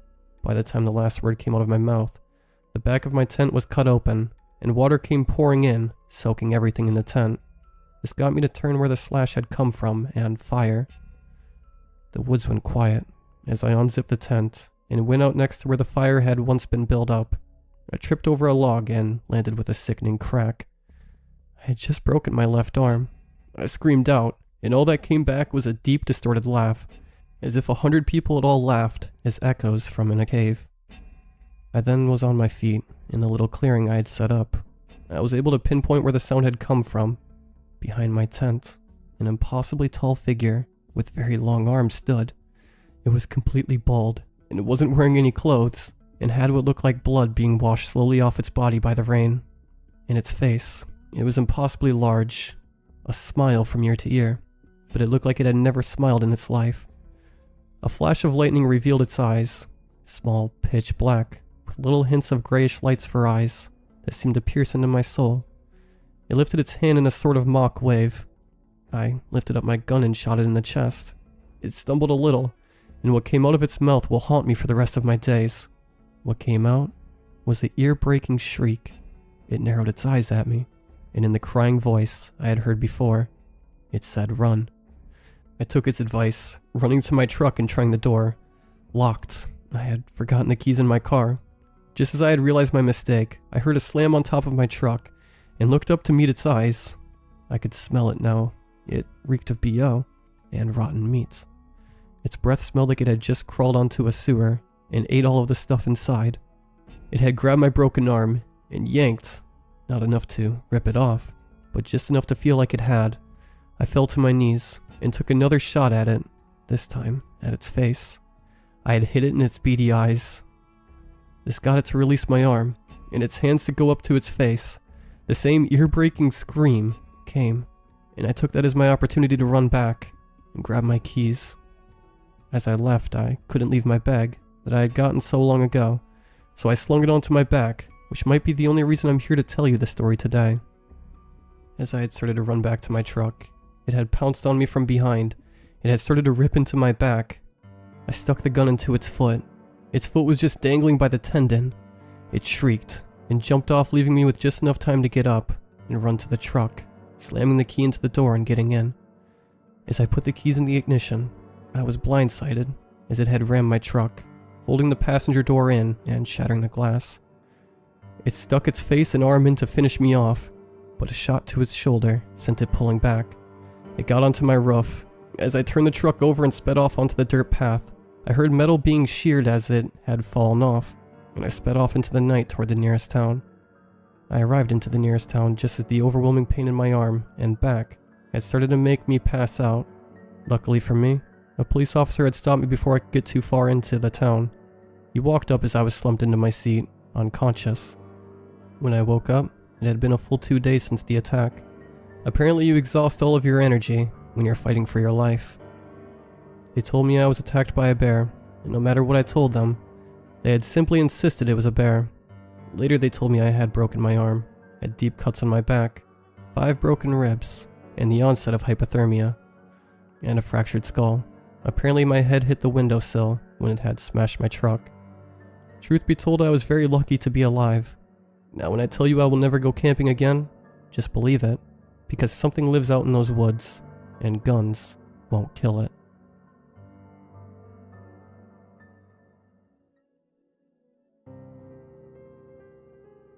They all died on the dead mountain. What an odd way to start a journal entry. Then again, it's kinda cool. They all died on a dead mountain. That really comes off like the beginning of some western, where the lead character is some grizzled old cowboy who talks about his kill count. That's sick. I'm not writing this for the sake of my own gratification, obviously. Doc said that letting out all of my negative crap and putting it on paper is a good way to cope. I don't know. It kind of helps, but still kind of doesn't. That's why I rarely do it. Oh well. Anyway, back to why I'm even writing this whole thing down right now. They all died on the dead mountain. I would say we all did, but that would be a lie. I am alive and David is alive too. I could say our souls died there, but that would be a lie as well. These have died way before. I met David back during my service. Turns out this Georgian hardman didn't live far away from me, and we apparently share the same love for nature exploration. I suppose our military experience is what ensured our survival. I digress. My story might sound like some crazy conspiracy theory, or some bullcrap tale to anyone who might read it. If ever, but it's not. I went to Dyatlov's Pass with 9 other people, and 8 of them are dead. Ironically, they died probably the same way the infamous expedition had died so many years before us. As far as I'm concerned, only one person died because of extraordinary circumstances, and to be perfectly honest, I'm not sure about that either. Something killed Andre, a creature, but I wouldn't call it a supernatural creature. It was probably some sort of bear species or something. I hope it was one of those. Yeah, I do have to mention something that might make a conspiracy theorist or the supernatural enthusiast drool all over themselves, however. Once we left Vizai, the last settlement before our destination, the atmosphere in the area felt kind of weird. It's like the air was kind of heavy and cold. Not the type of cold you get in cold weather, but as if everything was devoid of life. If I had to compare it to anything, it's like the aftermath of a battle on a battlefield. Everything is so cold and dead, and nothing feels exactly right. It's like you're on another plane of existence. Like, I don't even know how to put this. Now maybe it's just the northern climate that made me feel this way, but I don't really know. There was this one moment when we reached the foot of the Hauntedhouse during which everyone just kind of froze for a moment. We had this collective lapse in thought, and we just stopped. Looked at each other with confused looks in our eyes. I remember saying that we all just must be still half asleep, since this was the early morning, and just like that, we just carried on with our trip. I don't recall experiencing that feeling ever again. Maybe we were just being collectively tired, or maybe not. I don't really know. For all I know, maybe this thing is just part of my imagination. I tend to get that from time to time. Not very pleasant to hear bombs going off, where there are none. Regardless, I went to Hauntedhouse for the sake of an alpine hike. I wasn't there to explore the depths of Dyatlov's expedition. I couldn't care less about that. I was there to explore the nature of the Komi Republic. Going out in the middle of the winter was probably the bad part of that idea. Now that I think about it, our troop and Dyatlov's troop share a bunch of similarities. Both groups had climbed on top of the dead mountain and couldn't really go anywhere else due to worsening weather conditions. Both groups probably experienced the same rare weather phenomena, and both groups ended up losing people to the dead mountain. It's named so in the Monsey language due to the lack of animal life on the mountain. Later translations of the name came to be Dead Men's Mountain, due to the incident with Dyatlov's expedition. I'm definitely rambling way too much here. Anyway, the trip was meant to be a 3-week expedition around the Stone Belt range of the northern Komi Republic. It involved 10 people: Andre, Maxim, Victor, Alexander, Shura, Pasha, Vova, Albert, Aslan, David, and me, Simeon. So the 10 of us reached the top of the Hauntedhouse right before a bad snowstorm began. forcing us to camp on the slope of the mountain. We quickly set up the camp, and as it was getting late, opted to go to sleep knowing full well how hard it is going to be to make our way through all the excess snow. We were all pretty tired, so sleep came easily, but I was awoken by the sound of moaning winds coming outside sometime later. My sleep is pretty awful, I'll admit to that. I'm the lightest sleeper ever, probably. The moaning winds outside were so loud and violent, they sounded like exaggerated ghosts wailing from the cartoons. I tried going back to sleep, but the violent shifting of air outside of my tent made it virtually impossible for me to fall asleep, so I ended up tossing and turning in my sleeping bag. As time wore on, I felt myself getting visibly agitated by the weather and my inability to fall asleep. At one point, I started visualizing these cartoonish animated bed sheets, walking around my tent moaning and wailing, while creepily elated smiles were smeared on the lower part of their faces. My own thoughts made me shudder in discomfort. Little did I know, I was beginning to panic. Being used to this sort of feeling, I kept myself in check. I can't say the same for the other guys, however. As I was trying to calm my sprinting thoughts, I heard someone screaming inside the tent. I shot up and saw Vova jumping out of his sleeping bag, screaming for everyone to wake up. He was visibly shaken by something the rest of us couldn't see. His body was covered in a cold sweat, and he was shaking nervously. He started shaking everyone awake and whispering about, "Something's lurking outside." Tears were welling up in his eyes, but it wasn't fear. He was having a full-blown panic attack. When the guys were all awake enough to realize what was going on, they started showing signs of discomfort and anxiety as well. "Go back to bed, it's the wind," Dotto shouted at the boys as he turned in his sleeping bag. "The wind? Nah, something is out there with us, Dotto," Pasha retorted. "What is messing with us? The natives? There are no animals here. It's the wind." Dotto answered again. "Bro, it can't be the wind." Victor, who was usually overconfident, stuttered. I began laughing. It hit me. My own anxiety and loopy thoughts were a result of the infrasound created by the winds outside. It was probably a Karman vortex street raging out there producing infrasound. It's this sort of vortex thing. I forgot the name. It produces infrasound that causes you to hallucinate and crap. "Yeah, listen to Sayoma. He knows his stuff," Dotto blurted out in an agitated tone. "Just wear your goggles and plug your eyes to not feel the effects, and go back to sleep," he continued. "What if it's not that?" Andre sheepishly remarked.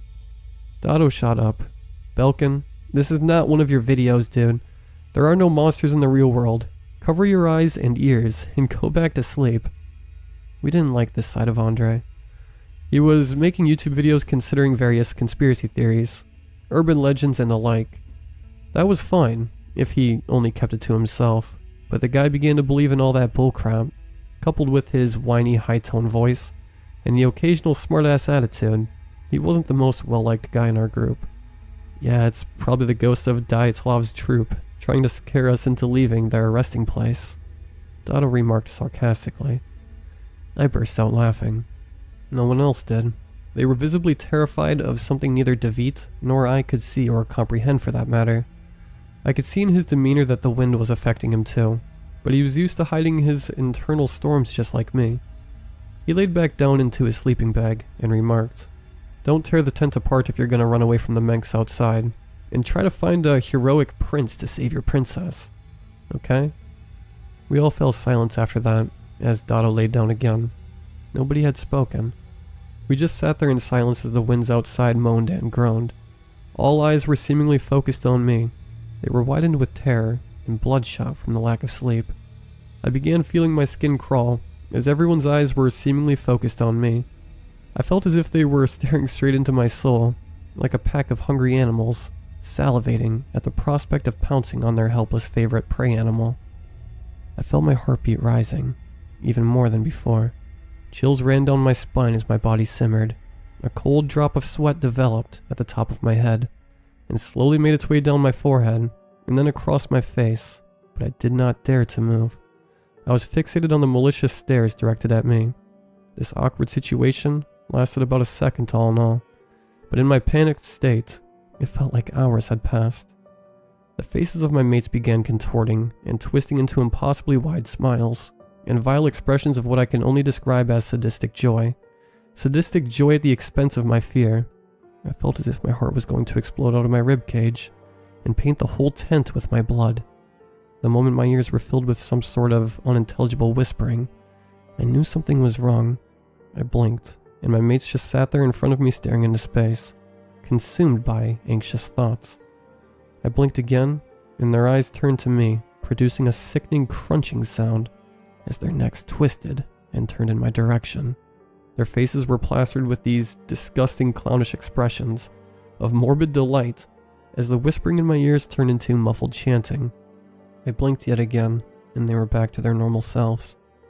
I clenched my eyes shut as I began breathing deeply, trying to calm my rampaging nervous system.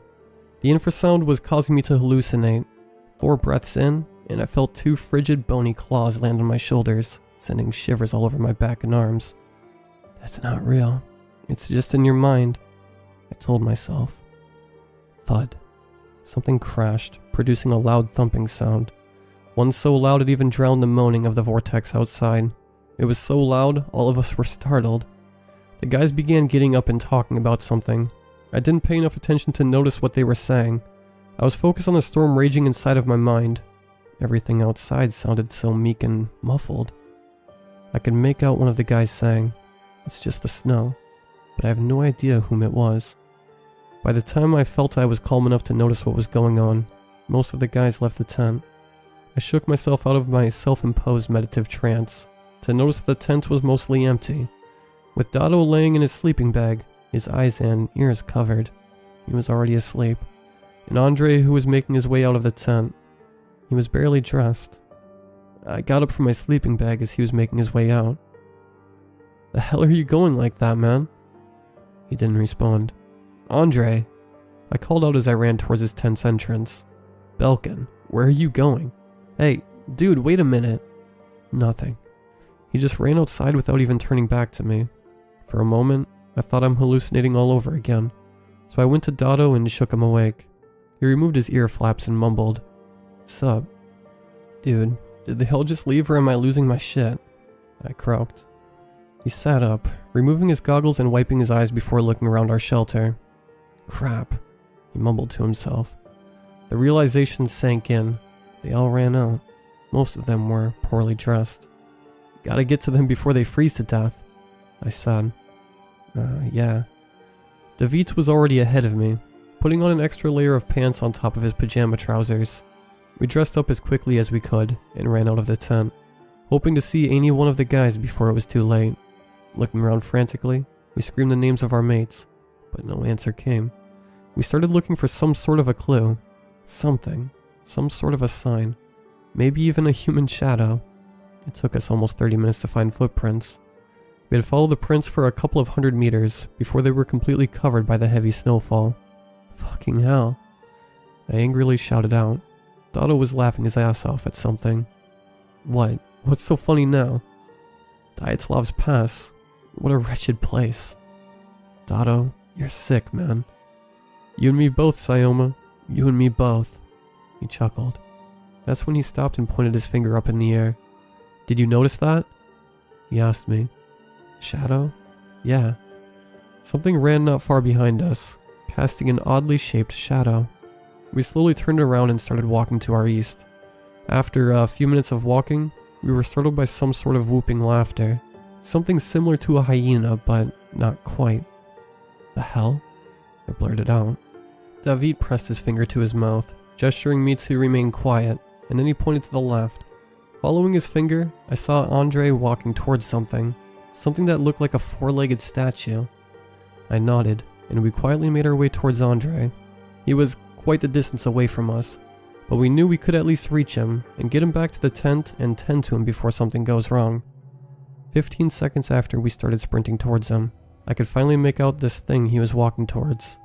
It wasn't a statue, it was a thing, some sort of animal. It looked like this emaciated bear thing, with a terribly long gray fur dangling from its skinny frame. It looked like it was part of the snowstorm. I tapped on David's shoulder and gestured him with my hands an F-bomb, referring to the sight in front of us. his eyes widened, and he began running towards Andre and the beast. I picked up my pace too. When we were a few yards behind Andre, we both shouted at the top of our lungs, while still maintaining a safe distance. "Run! Run, Belkin! Run away!" The beast stared at us before releasing a paralyzing screech that sounded like a mix between the calls, a red-tailed hawk, and the sounds emitted by a tire violently scraping against an asphalt. It was so loud that we both stopped and fell to our knees, because the thing wouldn't stop screeching. I felt like my brain was about to explode at any moment if this thing wouldn't stop. As I sat there clutching at my ears, screaming in agony, I felt something hit me from behind. The force of the blow was so powerful, I felt myself fly a few feet into the air before landing roughly on the frozen ground below me. Everything was blurry for a few moments, once I hit the ground, and then I blacked out. I doubt I'd be sound enough to even write this if it weren't for the landing's impact on my head. What I've seen during these few short moments was probably worse than seeing a person getting blown up to bits, and I've seen that. Unfortunately, I did that to someone. When you're blown apart by a grenade, you don't get the displeasure of feeling pain. It's just way too quick. A nanosecond passes, and everything is over. You're dead. As much as I didn't like Belkin at points, the poor guy didn't have the pleasure of going out fast enough to not feel a single thing. While his death was fairly quick, he probably felt a moment or two of hellish pain. Anyway, in these few short moments, before I was out though, I've seen what happened to Andre. 4 of these animals ran up to him and tore him apart like a paper doll, spilling his blood and viscera all over the snow. His death was a quick one. They had torn him apart completely. Nobody survives that. Not to mention how one of these things grabbed him by the neck and tore his head off. He had probably died before he even got to feel most of the pain, and even the little that he did feel probably felt worse than anything I could handle. Just thinking about it makes me feel sick to my stomach. That's why I've never told anyone about that until now. You know, when you kill for the first time, you're so nervous and shaken and disgusted, and everything just kind of spins around you, and everything is so weird and confusing, and I can't even put that feeling into words. It's something like being thrown into super cold water, or going on the craziest roller coaster ever, but not in a good sense. It's just like everything you knew just goes to crap, and it's not a feeling you are going to feel ever again, because eventually, we humans, we get used to killing en masse if we need to. You feel like you're a changed person, like you see things in a different light, but that's a fleeting feeling. Eventually, everything becomes a routine. Yeah, things back home for people like me become different, but eventually, it's all the same. You're the same piece of organic waste, and you're the same person, with more shit on your plate. That's all. I'm rambling. I guess that's a coping mechanism. Guess remembering Belkin's death just like the first time I had to put a bullet into someone, and I don't like feeling that. Anyway, I was awoken by David sometime later, and we were all alone in the snow. No Andre, no monsters, no blood. Nothing. We didn't speak about what took him. We just avoided this conversation ever since. I gather that Dotto didn't try to fight these things away from Belkin. He knew he had no chance against them. I don't blame him, really. We looked around for the other guys for some time, and when the sun began rising and we hadn't found anyone, we made our way back to the camp, and from there, we got back to Vizai. A search party was organized once we've explained the incident to the locals. It included me and Dotto. We ended up finding the bodies of everyone. Took us a few weeks to get to Shura and Max, because they somehow ended up on the other side of the mountain, covered in the aftermath of a minor landslide. Everyone was found, everyone but Andre. Turns out, Slesarenko's backpack was found 100 meters from where his body rested. No clue why he took it with him when they all ran out, but then again, he had a flashlight and about 1 million batteries in there. His journal was there too. He liked writing stuff down. It's shameful he had to go so early. The man had a brilliant mind. What a waste. I hate this. I hate this so much. We let one of the search party members keep his diary. Lovely lady she was, so why not? Said she'll spread our story for us. I'm digressing again. Dotto and I know exactly what happened to him. To Belkin, that is. My thoughts are all over the place. On my last night in Vizai, I took a hike in the town. I was just thinking about all that had happened, and how this could have been prevented, if only they listened. Or rather, if we tried to convince them a little harder to protect their sensory organs. Anyway, as I was walking around, snow began blowing again, and a burst of familiar laughter rolled in the distance, making me freeze in place. I turned slowly to the sound of the diabolical vocalizations and saw it. It was standing showered in the moonlight. This wretched beast stood in front of me and stared right into my core. I could barely make out its shape properly. The beast had a thin frame coated by a heavy gray fur coat, hanging from its emaciated body. Everything was pretty much covered by the coat, and if it weren't for the wind that blew apart the tense coating of the creature, I wouldn't be able to see its skeletal frame. After a few moments of staring at each other, a gust of wind finally blew the patch of fur covering the beast's head apart, revealing its disgusting, dolphin-like mug. Our eyes locked for but a second. Its white eyeballs stared at me unblinking, making me feel almost physically as it let out its laughing calls, and then the beast turned around and walked away, fading into the snow. A wave of discomfort washed all over me, making me shudder. That made me realize that perhaps it wasn't the wind on top of Halatacho that caused all of this. Maybe it was the fault of these things that live in Dyatlov's Pass. Perhaps these are the minks that the Montsi myths speak of. But I do hope this is just some sort of crazy undiscovered bear species. I can't know for sure, but what I do know for certain is this was the reason at least one man died on the dead mountain. Did writing this down help me? Absolutely not. I still think I have a part in their deaths, and quite frankly, the memories made me feel sick. I'm gonna stop now before I blow up again. God damn this. God damn every single thing about this. I'm done with this sort of stuff.